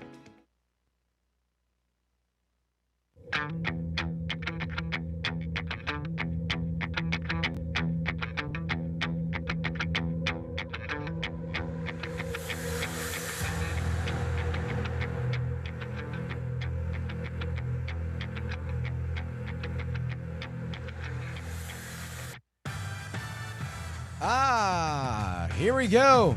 Hour number 2 on a Monday, live from the White Claw Hard Seltzer Studios. It's the Playbook presented by VIP Play. With Brett Hullander, I'm William Pattison. We appreciate you listening along with us. Great stuff in hour number 1. We'll continue it here in hour number 2 as we continue to discuss the transfer portal and the Tennessee opponents for next season that are now gaining a lot of momentum over the last couple of days. Texas and LSU have done a big job in the portal, and we'll discuss who those guys are and what they are doing that could possibly be an issue for Tennessee heading into next season in terms of the future opponents. We'll also talk the college football playoff. Indiana and Oregon was supposed to be a close one, ends up being an absolute collapse and another dominating performance for Indiana. Oregon now back-to-back appearances, or I guess back-to-back seasons in which they are run off the field by a team they played earlier in the season. And did you ever think you'd hear Indiana would beat Ohio State, Alabama, and Oregon in a playoff run? 2025, 2026. Maybe in a basketball run, but it is nuts what they're doing. And they're not just, I mean, they beat Ohio State kind of close, but man, the run they're on is just historic. Well, what they are doing now is also getting some help from a Mark Cuban. Like Mark Cuban, he probably didn't even go to any of these football games or anything like that growing up. And now he's helping fund the team. It's like Shark Tank. He's investing in Indiana football.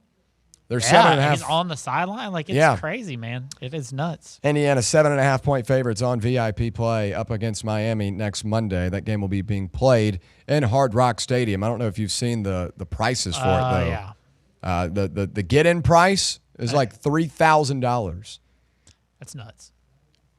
I don't know who's going to be able to afford to go to that. That's like Super Bowl tickets. Well, I mean, the turnout by Indiana fans in the last one was just unbelievable. It was like 95-5 in the Peach Bowl. Yeah, crazy. I thought, because I was in Atlanta on Friday, I thought about maybe just like walking in a little bit late, like just going, hanging out. Were you there while the game was going on? Mm-hmm. Oh, okay. But obviously glad I did not do that, as that one turned out a little bit different than I had anticipated. Yes, absolutely. Also, real quick reminder, folks, we'll be at Smoky Mountain Brewery tomorrow and doing a remote show from 1 to 3. The drive follows us up from 3 to 6. That's Russell Smith, Bob Baskerville, The Bear, and Walker Smith. They do a great job, and so does Smoky Mountain Brewery. We enjoyed our time there in early December. Mm-hmm. And great hospitality, great environment as well. We'll be up on stage broadcasting. So if you want to come out and meet us, see us, watch the show live, grab a cold one, go to Smoky Mountain Brewery tomorrow in Turkey Creek. Big basketball game tomorrow night. Big basketball game, yes. Texas A&M comes to town. Whatever that was. I don't know if you got a chance to watch Saturday. I watched a little bit of it in the car. We don't have to talk about it now, but that was, yeah. That was tough. Tennessee doesn't go to the Swamp and have success.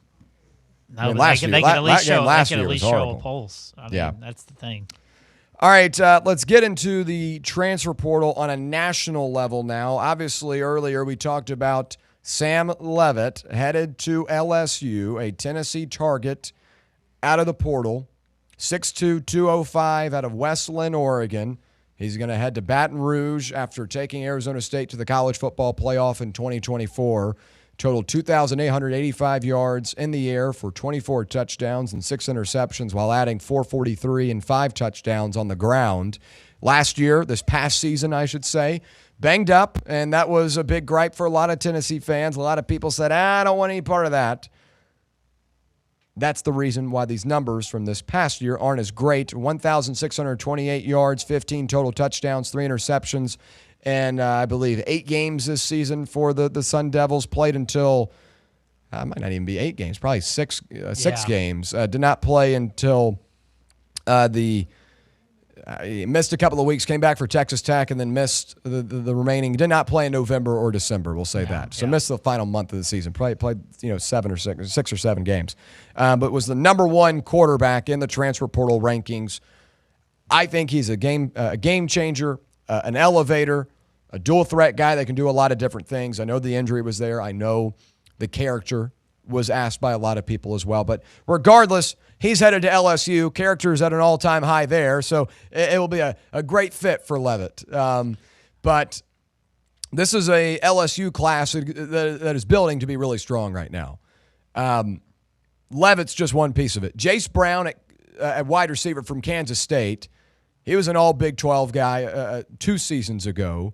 I think he's really good. Eugene Wilson III comes over from Florida. They got the Jackson Harris guy from Hawaii. They got 3 really good wide receivers they brought in. They got a quarterback. Caden Durham's coming back. They just announced that today. They're running back. And Harlem Berry is as well. So the offense is going to be there. Now, they might not have gotten all the Ole Miss guys that they had projected, or literally any Ole Miss guys that they had projected, but they've done well in the portal. And, we mentioned they got a couple of our guys. Yes. Jordan Ross, Satterwhite, 2 Tennessee guys headed over to LSU as well. They've done a really good job in the portal, one of the top teams in that aspect, with a ton of game-changing, playmakers, right? So how much of that translates into wins, we'll have to see, as the transfer portal doesn't mean everything. It doesn't. And they'll probably be like a top 5 team preseason next year. We'll see if that, changes things, if that hype gets to them like it did this past year. But I will say Kiffin at least Has a track record of doing pretty well over the last couple of years. And he did this at Ole Miss, got a ton of portal guys, and it worked. Mm-hmm. So I'll trust him for the time being. But I will say, as the college football playoff continued on, I thought Kiffin and going to LSU looked worse and worse. Because that team is the reason why they made it there. You know, Kiffin got his first SEC road-ranked win this year against Oklahoma, an Oklahoma team with a lot of flaws. Yeah. And Kiffin's big kryptonite in the years past were can't beat the big team, can't beat them on the road. Plays a lot different on the road. A lot of similarities to our guy. And he got a big win. He got a big win against Georgia last year. He did. And this year, they got a big win against Oklahoma on the road. They had a number of big wins. You know, they did their job. Yeah, but he wasn't there when they beat Georgia. But he won. Well, I was talking about Georgia 2 seasons ago when they played in Oxford, when Carson Beck was playing. Okay. Because my big gripe with him was he can't beat the good teams. Yeah. So we did that in 24 at home. Yeah. But then my gripe was, well, I still haven't seen him do it against the good teams on the road. He got one this year against an Oklahoma team. Granted, Oklahoma, I think, has a lot of flaws, but again, it was a win. And his team, without him residing over it, then went and got the biggest wins in program history without him. I mean, beating Georgia is, I mean, that should not have happened. But that roster is really that good. So you give Kiffin credit for building that roster, but now you see the results they had after him leaving were the same as when he was there. It makes you question, is it just the guys they brought in, or is this a guy that is going to coach and elevate those guys to a different level? So that's what I do have a little bit of a step back after watching Ole Miss continue to do what they did. They are currently 10th in the transfer portal rankings. But yes. Today. Yeah. So they've got a lot of really good players coming into the boat. I think they've got 24 guys coming in. But and 32 have gone or left. Yeah. But not losing like a Caden Durham is not going to be thrown on that list, but I think should be included in that as well. Right. I think if I did the portal rankings, I would include the retention guys, the guys you bring back, because I think that is this important. is strictly just who you lost transfer, who you got coming in transfer. Sure. So that's all I've got pulled up. Yeah. So LSU cooking right now. Yes. Texas is cooking, folks. Texas did not have the season they projected. Arch Manning was the Heisman Trophy favorite heading into the season. Mm-hmm. Vegas took everyone's money on that one. But they did have a really good roster. And I thought they had one of the best rosters in college football. And that's why I had them top 3 heading into the season, because the roster was there. They returned a ton of defensive pieces. I thought this was going to be a good team. It took them a little bit longer to get out of the gates than I had anticipated. And I thought Manning improved over the course of the season. The version you saw in August go up against Ohio State was not the version you saw in the Citrus Bowl against Michigan. But that is the risk you run when you play a young quarterback. It's going to take some time. So, not to, also bridge over into our Tennessee quarterback debate. But I thought Texas was a different team in the beginning of the season and how they ended it. But now you've got Arch Manning at quarterback. Your 2 running backs, Hollywood Smothers from NC State and Raleek Brown out of Arizona State. They've upgraded big there. I think those 2 guys are better than what they had, and they lost 4 backs. Yeah, I agree. They lost Wisner, they lost Baxter, and they lost 2 other guys who were a little bit deeper down the depth chart. But Smothers and Brown are really good. So those are 2 really good running backs to have. Cam Coleman is going to be playing with Arch Manning next year. That's an unguardable receiver. Him and Ryan Wingo. Ryan Wingo, another 5-star, highly rated wide receiver out of high school. Yeah. And then you got Emmett Mosley V, who's a veteran Stanford transfer from a season ago. So Texas, another team on Tennessee's schedule, doing a lot of good in the portal. And I see the comments here, A&M, another team doing well. Yep. As Buck listed out the national portal standings, A&M, Texas Tech, Louisville, Indiana. SEC teams ahead of Tennessee, A&M, Ole Miss, Florida, LSU, Arkansas, Oklahoma, Texas, Mississippi State. Yeah. Tennessee 24 overall so far. But this, if you go by average portal rating, then we're a lot higher. A lot of teams have quantity, but we have a lot less. We have a lot of quality, not the quantity. And I think that's important because in years past, Tennessee hasn't done a ton in the transfer portal. I go back to the 2024 season. Jeremiah McCoy, Holden Stays, Chris Brazel. Yeah. You ended up turning in a lot of those guys, and now Stays is obviously not a guy to throw in there. But I was just thinking of the guys you brought in. You brought in about 8 or 9 guys. Brazel's an NFL guy. McCoy's going to be an NFL guy. I'd say you hit on the smaller quantity of players with better quality. And those guys ended up being big-time playmakers. I think Wendell Moe's going to be a pro. He is another guy he brought in. Was he? But he wasn't part of that class. He was last year's transfer class that came in with Colton Hood. Yeah. So I like quality over quantity, but I think Tennessee in this class right now has both. I think you got quantity on the defense, what you needed. I think you got quantity with a guy like Gavin Freeman out of Oklahoma State. That's a quantity guy. Yeah. Quantity guy is Quay Moss. Not as highly rated as some of these other guys. And again, I've said this multiple times. Ratings don't tell the full story. Yeah. But quality, Chaz Coleman, Amari Campbell, Xavier Gilliam, you get the Bama boys, that's a lot of quality. I agree. And while LSU has a lot of commits, they've got a lot of quality. Like the 3 wide receivers they've got are all starters anywhere in the country. And our rating's higher than theirs. They got 24 guys. They're at 75. We're at almost 79 on our rating. Just the type of level talking about we're at right now. Yeah. So again, hopefully this quantity or quality we've brought in works, but, it's not necessarily how many you bring in. It's what kind of guys you're bringing in, and we've brought in some really good football players, and hopefully it gets better after possibly today. So Texas right now, I'd say probably has one of the best rosters heading into next season. Because Colin Simmons still going to be on the defensive edge for them. What's their offensive line going to look like? That's what they really struggled with. Offensive line, you added Sikorsky was one of them. Oregon State interior offensive lineman that looked at Tennessee. Sikorsky headed to Texas. They've got another guy they added as well. Yeah. I know that was a big concern for them. But they were also young. They were young on that offensive line this year. Maybe an extra year of experience helps them out. But I think Texas is one of the best teams in the country heading into next season right now. Oh, yeah. Yeah, and again, we talked about our schedule. This is another team on our schedule. Again, the Tennessee tie-in. This is our SEC opener. Yeah. Yeah, right here. I mean, deal with Hollywood Smothers, a better Arch Manning. I mean, with Cam Coleman, Ryan, that's tough. We better be ready to go. No doubt about it. That's going to be fun. A lot of good teams on Tennessee's SEC 9-game schedule coming into next year, and Tennessee has to continue to do their job in the portal because other teams are doing theirs. Continuing to add some really talented players. Texas A&M, LSU, Texas, all 3 of those teams on Tennessee's schedule. I know we don't want to – I know they're a huge rival, Kentucky, but, they added Lance Hurd. Say what you want. Everybody's saying, Mincy 2.0. I think this guy's better than Mincy. But, I mean, you added the guy you just – C.J. Baxter. What did they do at quarterback? Who did they bring in? Because they lost Cutter Bowl. Minchie.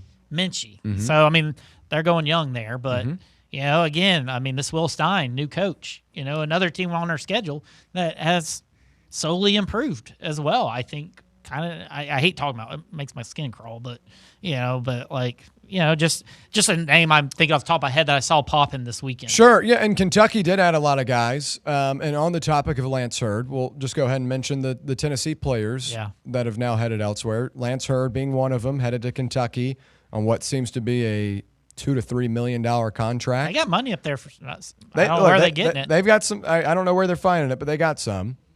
Lance Hurd just too expensive for Tennessee to want to retain, as you do have other guys. And you're ready to move on to get Sanders on that left tackle spot as well. And that became an issue too. Sanders wanted to move over, so obviously, that was just a move that Tennessee has to make. You got 2 years with David Sanders left at least. Lance Hurd headed to the draft next year, so again. Keeping guys that you recruited and keeping them in Knoxville. Boo Carter, a surprise to none, is headed to Colorado. If you followed Mama Boo 6 on Facebook, you knew this one was coming. Yeah. And not a huge surprise. Took a couple of visits, was in Vanderbilt last week. Totally opposite ends of the spectrum, going from like Clark Lee, nonsense, to Dion, do what you want. Well, stop. I know you're a Dion guy. You're a Dion guy. Dion's not a, I like Dion. And that might be, some people might not agree with that. But, I mean, Gideon ESPN Lamprin, a guy from Bowling Green, is headed to Colorado, and was talking with him last week. He was like, man, I'm so excited. Like, not only being able to play for a guy like Sanders who has a big name, but also he's just real. Like, I that's one of the things that I love the most about him. He's a real dude. He wants the best for his players, and he wants the best for them off the field as well. As a coach, he might be still figuring things out. I know this past year was a really bad year. But I respect Deion because he's real with his guys and tells them the truth and tells them how it is and how it's going to be and treats them with respect and wants it back. Yeah. Maybe that's good for Boo Carter because I think he's going to make plays out there. Because I think Boo Carter is Saturdays. a very talented player. Yeah. There's no doubt about that. But I promise you, the stuff that went down here in Knoxville is not going to fly under Deion Sanders because Sanders is a guy that, has a lot of respect for those players, but also wants to put them in the right position off and on the field. And he's not going to. Can't mess up again either. I mean, pros are watching this. As good as you're on the field. We saw Shadur. Shadur should have been a first-round draft pick, right? His antics and being Deion's son, I know kind of maybe had some influence, but kind of the way he carried himself, things like that. So, you just never know. But, yeah, another guy on the move. And then Jordan Ross headed to LSU. That one became official on either Friday or Saturday. But the notable names, Lance Hurd, Kentucky, Boo Carter, Colorado, Jordan Ross, former 5-star edge in the class of 24, headed to LSU. Gibson. Did we say Ricky Gibson headed to Texas A&M. I'm just going. And then Payne Lewis to Virginia. Caleb Herring hasn't said where he's going yet. I'm trying to just think of other important players. I've got a roster of transfer outs. Satterwhite we mentioned. Jaden Lofton, not really going to Wisconsin. Yeah, I mean, most of the names. I think Caleb Herring was even visiting Miami, I believe, or somewhere like that. But, yeah, that's about it. Yeah. We've been lucky. We haven't lost, huge names yet. Mm-hmm. Hopefully it kind of stays like this. I know you keep mentioning Mike Matthews still. Yeah. You never know. So. Well, it's January 12th. Portal closes on January 16th. I just assumed that Mike Matthews was going to be another guy because, last year he asked for a raise and he didn't even play the year before. Now he goes for 700 yards. Maybe we did it already, and it's just not – it was weird because we put out the whole Deshaun Bishop re-upping or whatever you want to call it. But, maybe it's something we've kept under the table and we've quietly gone about it and given him a little bonus or whatever. I'm surprised Staley, not necessarily hit the portal, but I'm sure he wanted a bump, after his. And I'm sure those conversations have been had. Staley would be shocking to me if he were to leave. He loves it here. Yeah, if there were a wide receiver to leave, I'd say it'd be Mike Matthews. But again, we're 4 days away from the portal closing, and we haven't seen his entry. So, yeah, I'd say. Obviously there are a couple of big names for Tennessee that are leaving in a Hurd, Herring, Lewis. I always include the pro guys. Because those are losses, right? Guys going to the draft, They are. Because some of them are leaving with a year of eligibility, some could still be sticking around. So, yeah. But again, I think you've done a good job replacing, because most of the guys that go in the draft were on the defensive side of the ball. And I think you've done a good job, replacing those guys, at least right now. So, now we just got to figure out this quarterback stuff.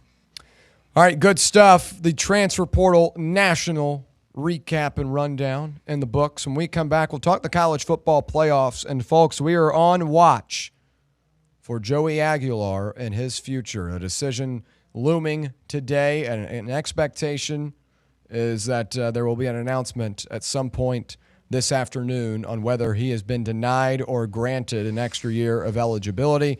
We'll talk about the playoff and Joey Aguilar's future when we return right here on the Playbook, presented by VIP Play on Fan Run Radio. For the fans, by the fans, this is Fan Run Radio, Knoxville. For over 3 years, Crumble Cookies has served the Knoxville area. From Clinton Highway to Parkside Drive, even our friends out in Maryville have reached you, our fans, with the best cookies in the game. This fall, Crumble is gearing up for yet another fantastic season. Whether you're tailgating or looking for a pick-me-up after getting the kids from school, Crumble has you covered. Download the Crumble app to check out this week's rewards and features. And stop on by.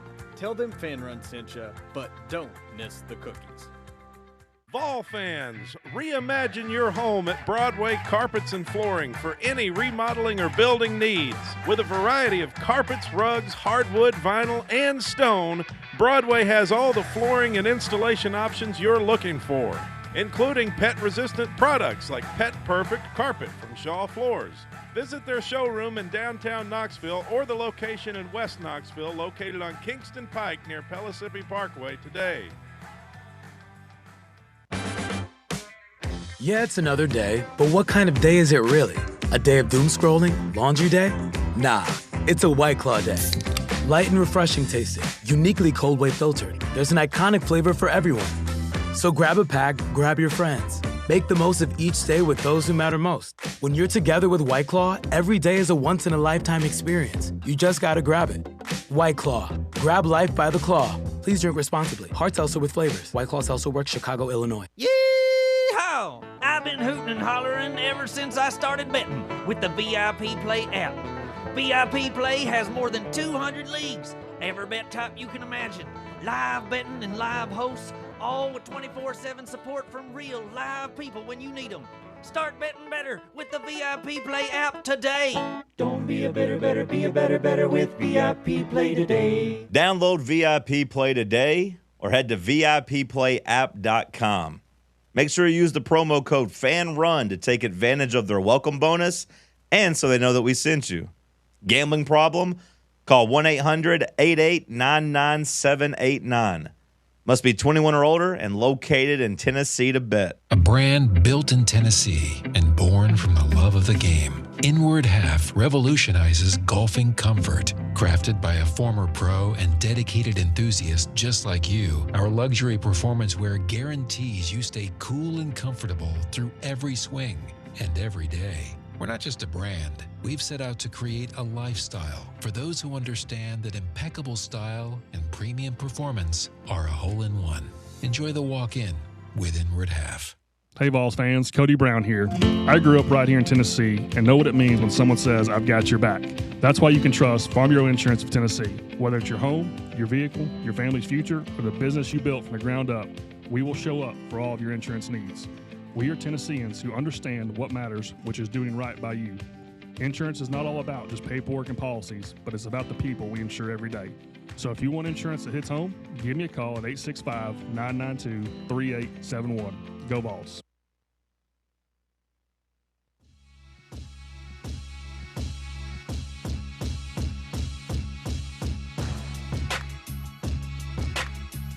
All right, back here on the Playbook, presented by VIP Play. We appreciate you hanging out with us. Folks, a reminder, join us at Smoky Mountain Brewery tomorrow from 1 to 6.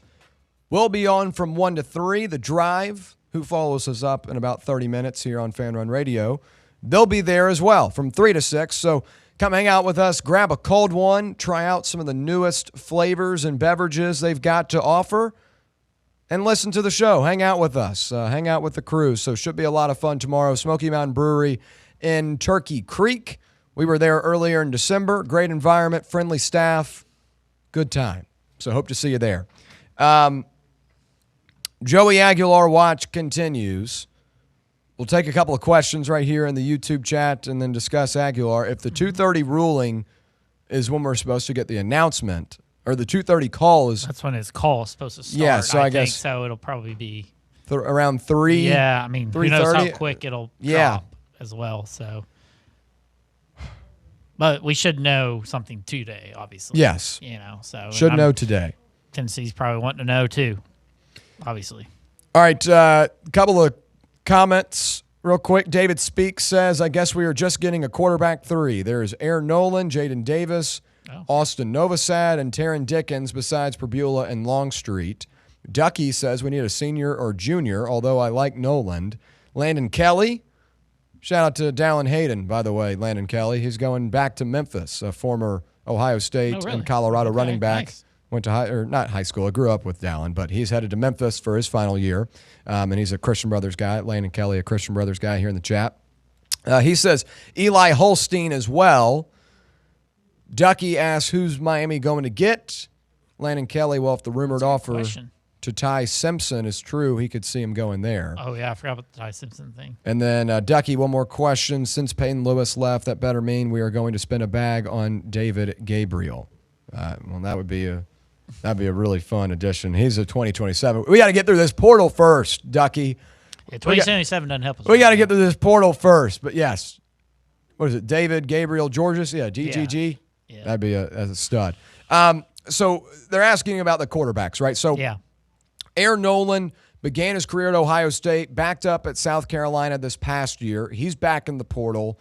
But that's another guy, man, that doesn't have any experience. Like Prebula, I'd be fine with because he has experience. I'm not a fan of him, don't get me wrong, but he'd be fine because he has some experience and he can at least compete. The Taron Dickens kid from Western Carolina, I think, would be a good option because at least he can compete. Now, where I lose some people, hold on now. What? Tennessee has not given up yet on Sam Leavitt and is still pursuing hopes of considering him. Who said that? Matt Zenitz from CBS. Really? I mean, it's he committed to LSU. On the topic of these NIL quarterbacks or portal quarterbacks, that's a bomb. That's huge. Usually that's, yeah.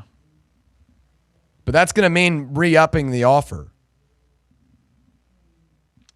I mean, what do you think he's at right now? What number do you think he's at? LSU offered more than 6. More than 6? You think we go up there? That tells me they don't think Aguilar's winning this. But going after him, that's nuts. I mean, it's tough. Like you're breaking. I'm trying to think myself, and I know many of you are at home too. But I wonder where that's coming out of, though. See, everything he's a comes reliable out. Guy, everything though. I know everything comes out for a reason, but who's the one feeding him that?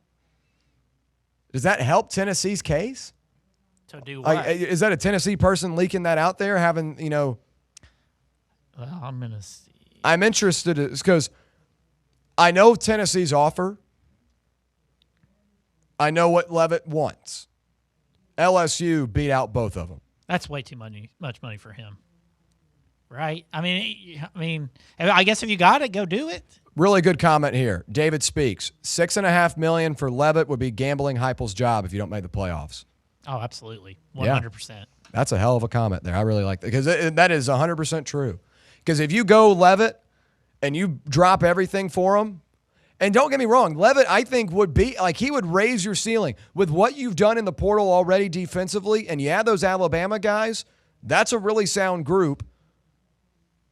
And then you add Leavitt, this is now you're competing with Texas and Ohio State and all these other teams for having one of the best rosters in the country. Mm-hmm. If you want Tennessee to be at that level, this is the type of move to do it. Now, it's a lot of money to do so. I don't know if I want to pay $6 million for Sam Leavitt. But if you got it, would you pay it? You've already got these other guys in the boat, these defensive guys. Now, does this cost you a Russo and a James Smith? And that's what I think is important. If that means you lose 2 Alabama guys that are going to be really beneficial defensively. But he's got 2 years. Well, I mean, he'll be here for 1, though. Well, that's what you're. Yes. Yeah, for sure. But here's my thing. There's the option. I don't want to spend $6 million on Sam Leavitt, but if you got it and you're willing to do it, go for it. But don't let that take away from getting other defensive players that are important as well. You see what I'm saying there? Yes. My understanding of the quarterback budget is that there's one guy that's in charge of the quarterback in terms of the payout. Mm-hmm. So he's not dealing with any of the other positions anyway. So quarterback's his main gig. And I obviously I can speculate of who it is, but I know it's just one guy that gives it out. I mean, what would you rather have? Would you rather have the 2 Alabama guys and a Prebula, or would you have all that money and Leavitt? That's probably the question. Probably the 2 Alabama guys and Prebula, but I mean, obviously Prebula is not a very high ceiling. There's another name in here people are saying that I strongly disagree with, and nothing against you guys, but Eli Holstein from Pittsburgh. That is a hell no for me. Hell no. Holstein's horrible. His West Virginia and what was the other? Boston. They played West Virginia. He was horrible once. Respectfully, Eli Holstein would be a hell no for me. But I know if there's one guy that handles the quarterback and they want Sam Leavitt, then my golly, go do it. It's tough, man. That's a tough call. Because here's the thing, though. If you want to compete for a national championship right now in college football, what are all the good teams doing? They're spending money. Ohio State pumped out a $40 million roster this year. Texas, a $50 million roster. Now, I know Texas didn't make the playoffs. What are we pumping out right now?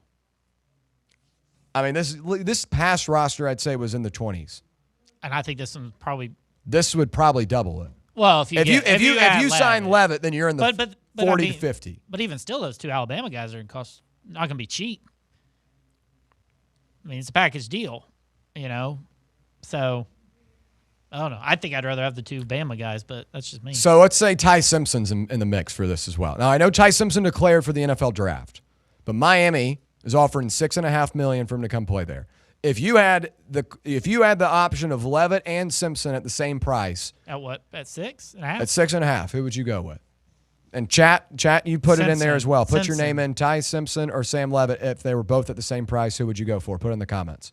I'd rather have Simpson. Okay. He's better throw the football. That's what you want in this offense with those playmakers. I think that'd be elite. I mean, you saw what he did. And he's gonna have a run game. He didn't have a run game to work with. He was a sitting duck back there. Like, he's going to have a better offensive line. Will he, though? Because that's the thing about Alabama had Parker Brailsford at center. But you saw him play. They couldn't run the ball. I agree. They couldn't run the ball. Offense. And he was getting hit. He got knocked out of the playoff game because I think he got hurt on the scramble when he fumbled. But but that's also wear and tear. Like, you saw the SEC championship game firsthand. Yeah. If there's no threat to run the ball, like I feel like with Bishop and stuff, you're going to have a good run game. If you're telling me $6 million, 6.5, I think I'd want it for Simpson. No injury history. Got cracked ribs, but this guy's got a Liz Frank injury. He's not even going to be able to practice till April, May. I think I'd go Simpson. I know you're a Leavitt guy. Yeah, right now the chat says Simpson. But I think Simpson, he would have said he would have left the draft and gone to Miami for $6.5 million, right? But if Tennessee came knocking at the same price, I think he'd choose Tennessee. We did come knocking. Well, yes, but he's entered the draft. If he were to come back and stay another year, I feel like if Tennessee offered the same amount Miami did, he'd 100% come to Tennessee. Best case scenario for Tennessee, Joey gets reinstated right now, I feel like. Cheaper. You grab the two Alabama guys, boom, I think you're a playoff team next year. I do. Well, Simpson or Leavitt, I think you're a playoff team with the type. But do you lose the Bama guys? Like, are you done getting players in if you get this guy? Like, you can get. But again, that's what I was saying. Like, from my understanding, the guy that does the quarterback only does one guy. You could get 3 players compared to 1. Like, my understanding is the quarterback guy just only spends it on the quarterback. Kiffin can't let this guy walk, too. I know. And the boosters at LSU are bigger than the ones we're working with. But if Lane lost, Leavitt, that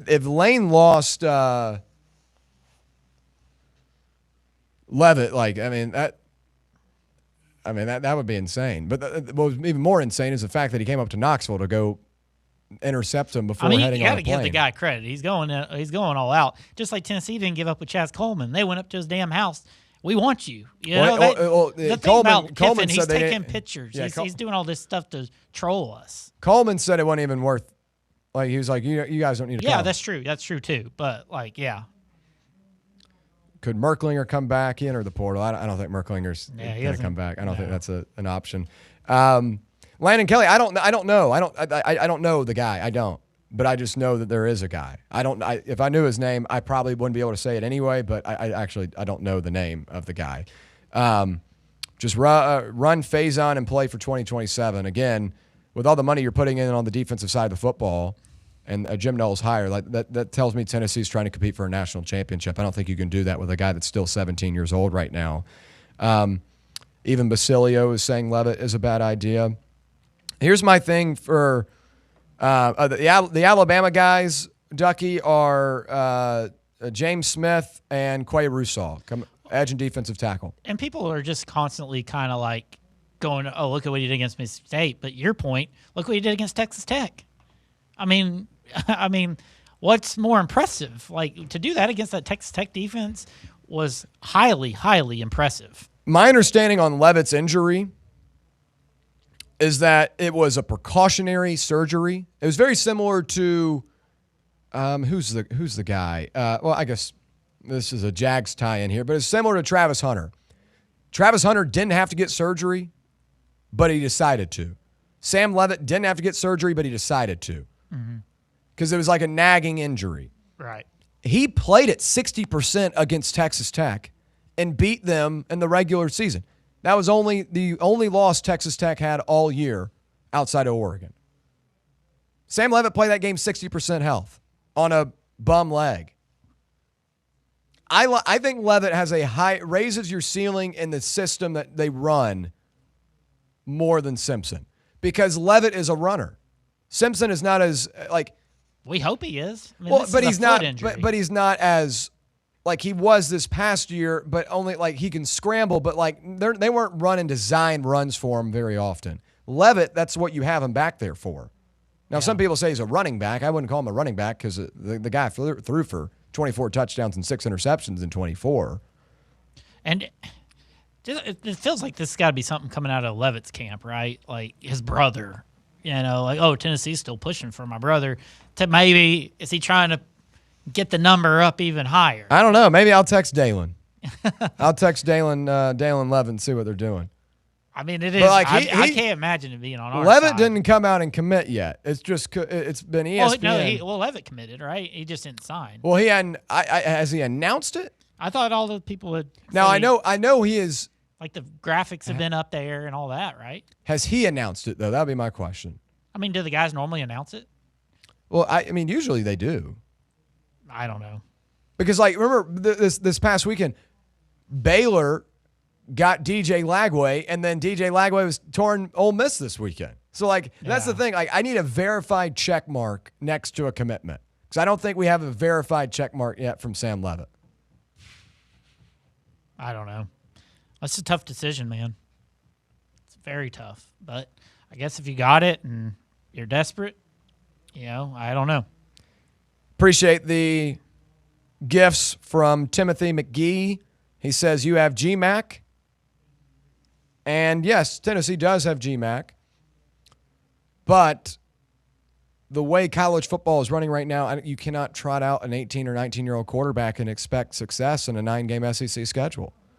I'm not saying that that McIntyre or Brandon won't be good long term.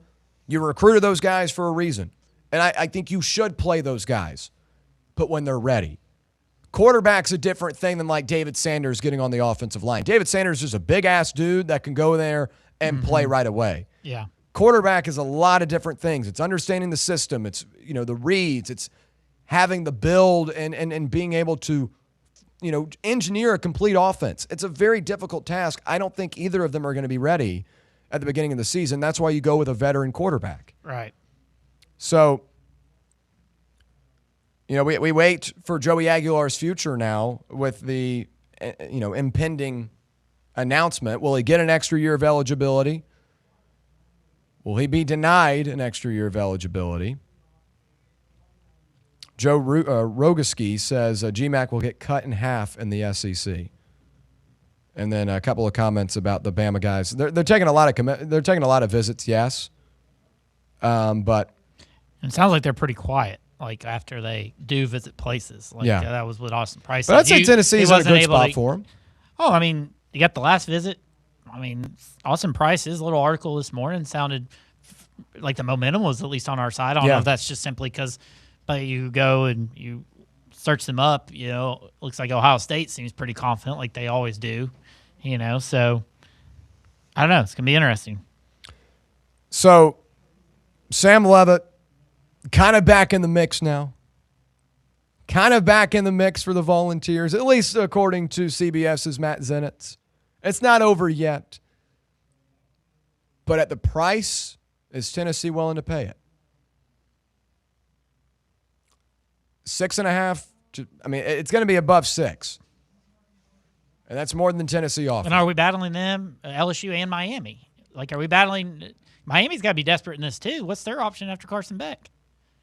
LSU's going to get involved. LSU, I think, will go until they get Adidas involved with both these schools? Like, now, you got to think about that.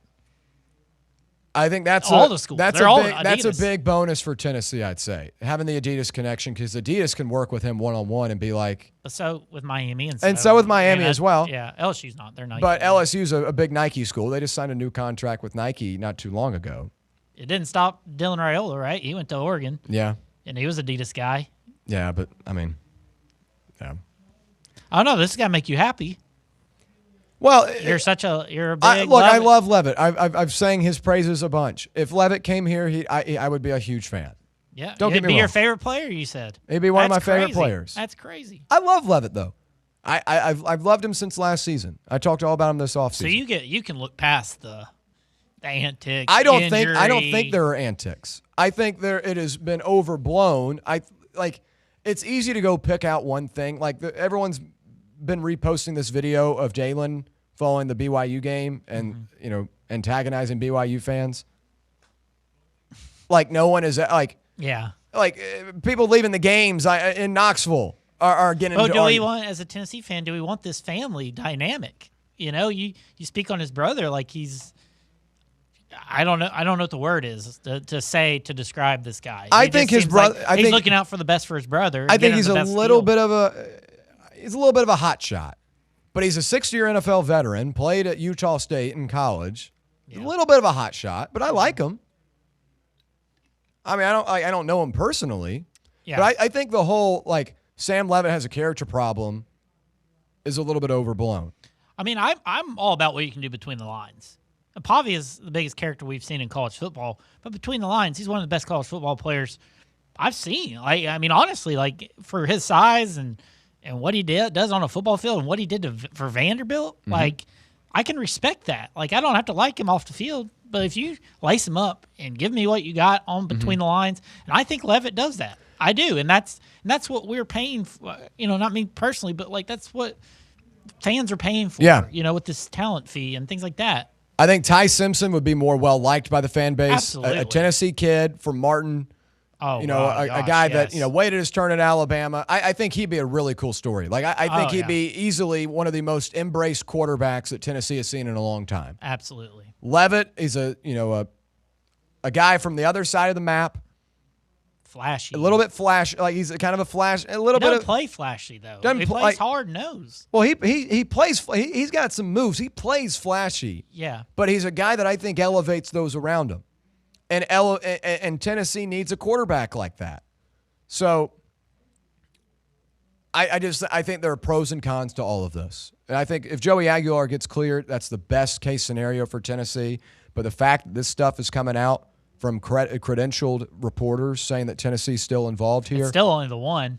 I'd like to see a Thamel or some more people get involved in this. It's just, Matt Zennett's not going to put his head out there and just I agree. And get run over. He's a national college football, guy. It's not for CBS Sports, one of the biggest ones around. So I take his word for it when he says, "Hey, Tennessee's still pushing for this guy." Okay, Timothy McGee chimes in again. Another nice gift. We appreciate that, Timothy. Okay, then if all we are going to do is make a quarterback sit and go older, then don't go after his high school quarterbacks. Just get quarterbacks in JUCO, D2, and FCS and save that money for roster needs. I think just the situation you are in is what is requiring you to look at portal quarterbacks. I think McIntyre and Faison will both have bright futures here at Tennessee, whoever wins that job. But I don't think they're ready right now. And again, when you look across college football, the guys that wait their turn have had the most success. The guys that have played right away, because they're a 5-star or highly rated guy, they haven't had that much success.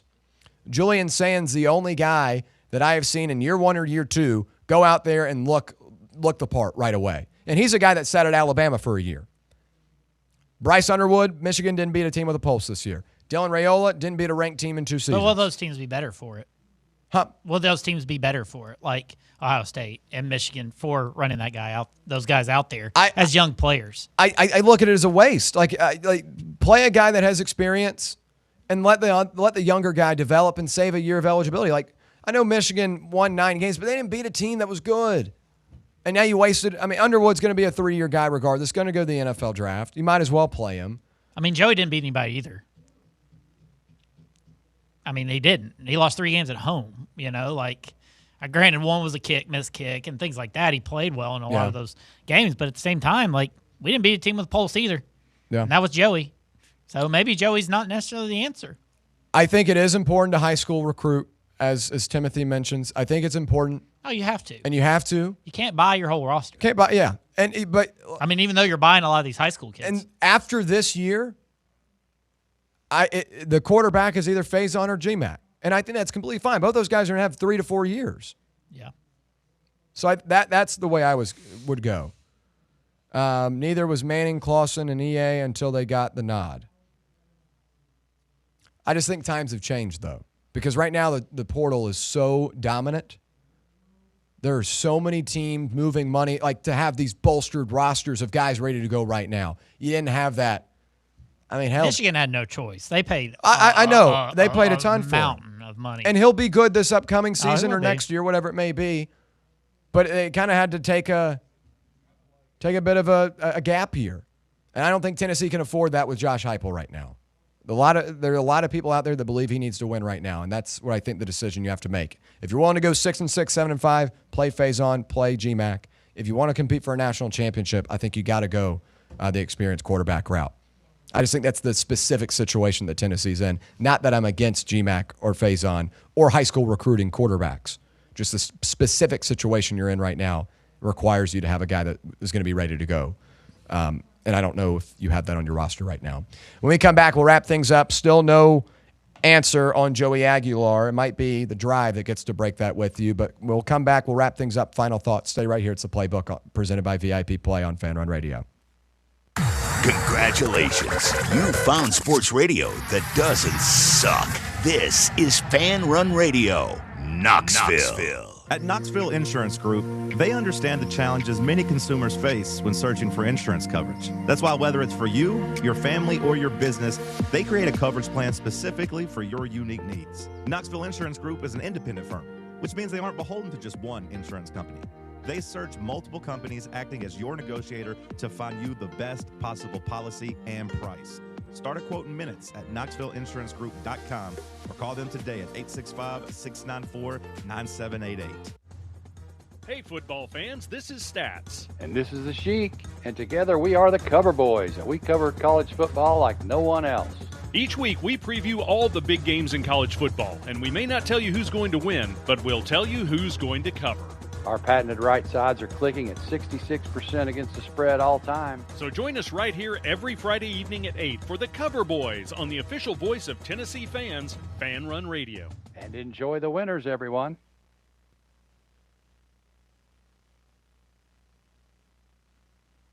God knows I am reincarnated. I was stargazing. Life goes on. I need her, my babies. All right, back here on the Playbook, wrapping things up. Timothy McGee having a heyday here in the chat. Appreciate you. What's he saying? He's sending gifts for everyone. He's sending gifts to the station. We appreciate you. Nice. He said, because fans are the legion of the miserables with pitchforks, according to Coach Majors. Talking about, just the negativity and Josh Heupel possibly being on the hot seat in some people's eyes. Again, I'm not saying he is, but I do believe in year 6, though, you got to have results. And then a couple of chats talking about GMAC and Faison, how much they are spending on them. Someone said $7 million. That might be over the course of their time here, but not in a single season. No. So, I mean, obviously those things change over time as well, but Tim needs to change his name to Moneybags McGee. I like that. Yeah, that is Timothy McGee today. Moneybags McGee. I like that. Is he throwing the money at Leavitt? Yeah. That's what's going on? He's like Tennessee in the portal right now, just trying to dish it out.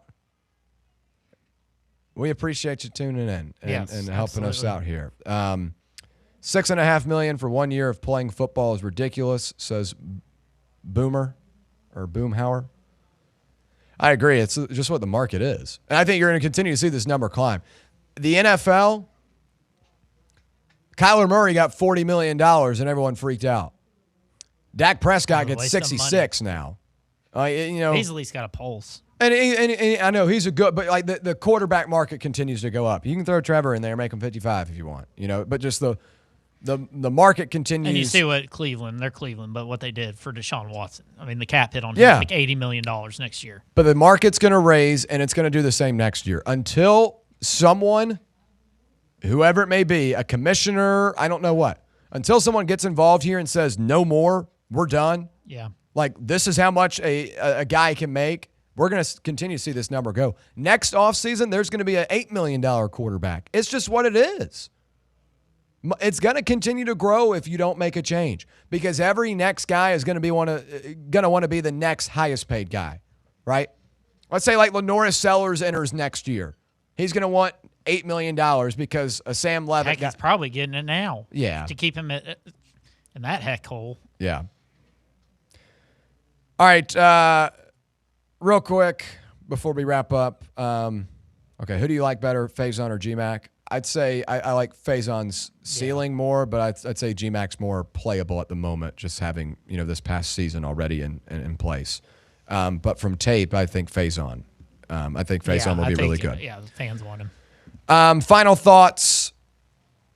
Join us at Smoky Mountain Brewery tomorrow from 1 to 3. We'll be broadcasting from 1 to 3, and then the drive follows us up from 3 to 6. Smoky Mountain Brewery in Turkey Creek. Should be a great time. We were out there in December. It was awesome. Come get a cold one. They got plenty of new drinks and options there, beverages. Come hang out with the crew. Watch it live. Ask a question. Talk. It's great. It should be a great time tomorrow. Yes. Didn't really have a whole lot to talk about it today, but yes, was in Jacksonville this weekend. For old time's sake. Duval. For old time's sake, Duval. It was a really fun experience. I'm glad I did it. We went out Saturday night. Yeah. And it was the same place that Trevor Lawrence got bench pressed last week, or that girl. It's the same spot. Yeah. So really cool spot. Jack's Beach in Jacksonville was a lot of fun at night, and then Saturday or Sunday morning went to the game. A lot of traffic, a lot of people there. Great crowd. A lot of Jacksonville Jaguars fans there. Bills always travel, and they were loud at the end of the game. Yeah. But it was a great time, and my voice is a little raspy today from all of the third down yelling. But I don't know. It just Jaguars did not take advantage of early opportunities in the first half. They couldn't figure out Buffalo's D. Got the fumble on the kickoff. The fumble on the kickoff, and then you had the opportunity to go up 14-3. Not getting that there was tough. Trevor slipped. Yep. And was just a hair short of that first down line. It's tough, man. And I texted my friend at the 7-minute mark.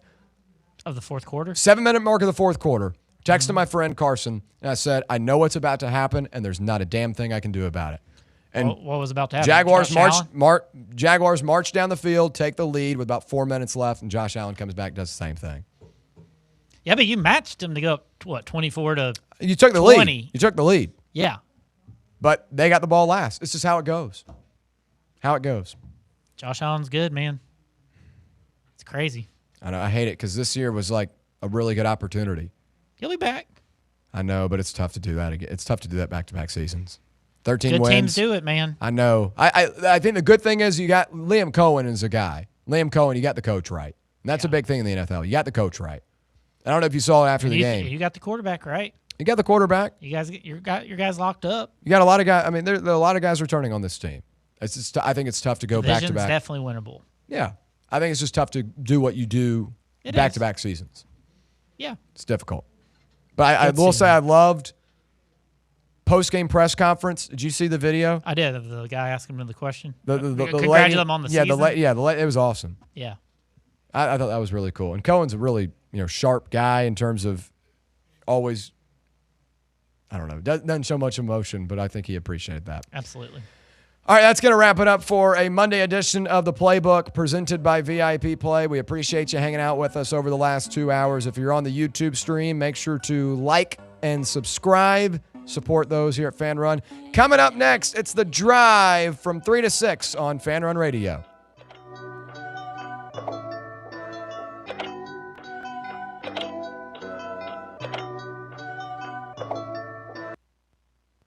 Can't get enough Fan Run Radio? Download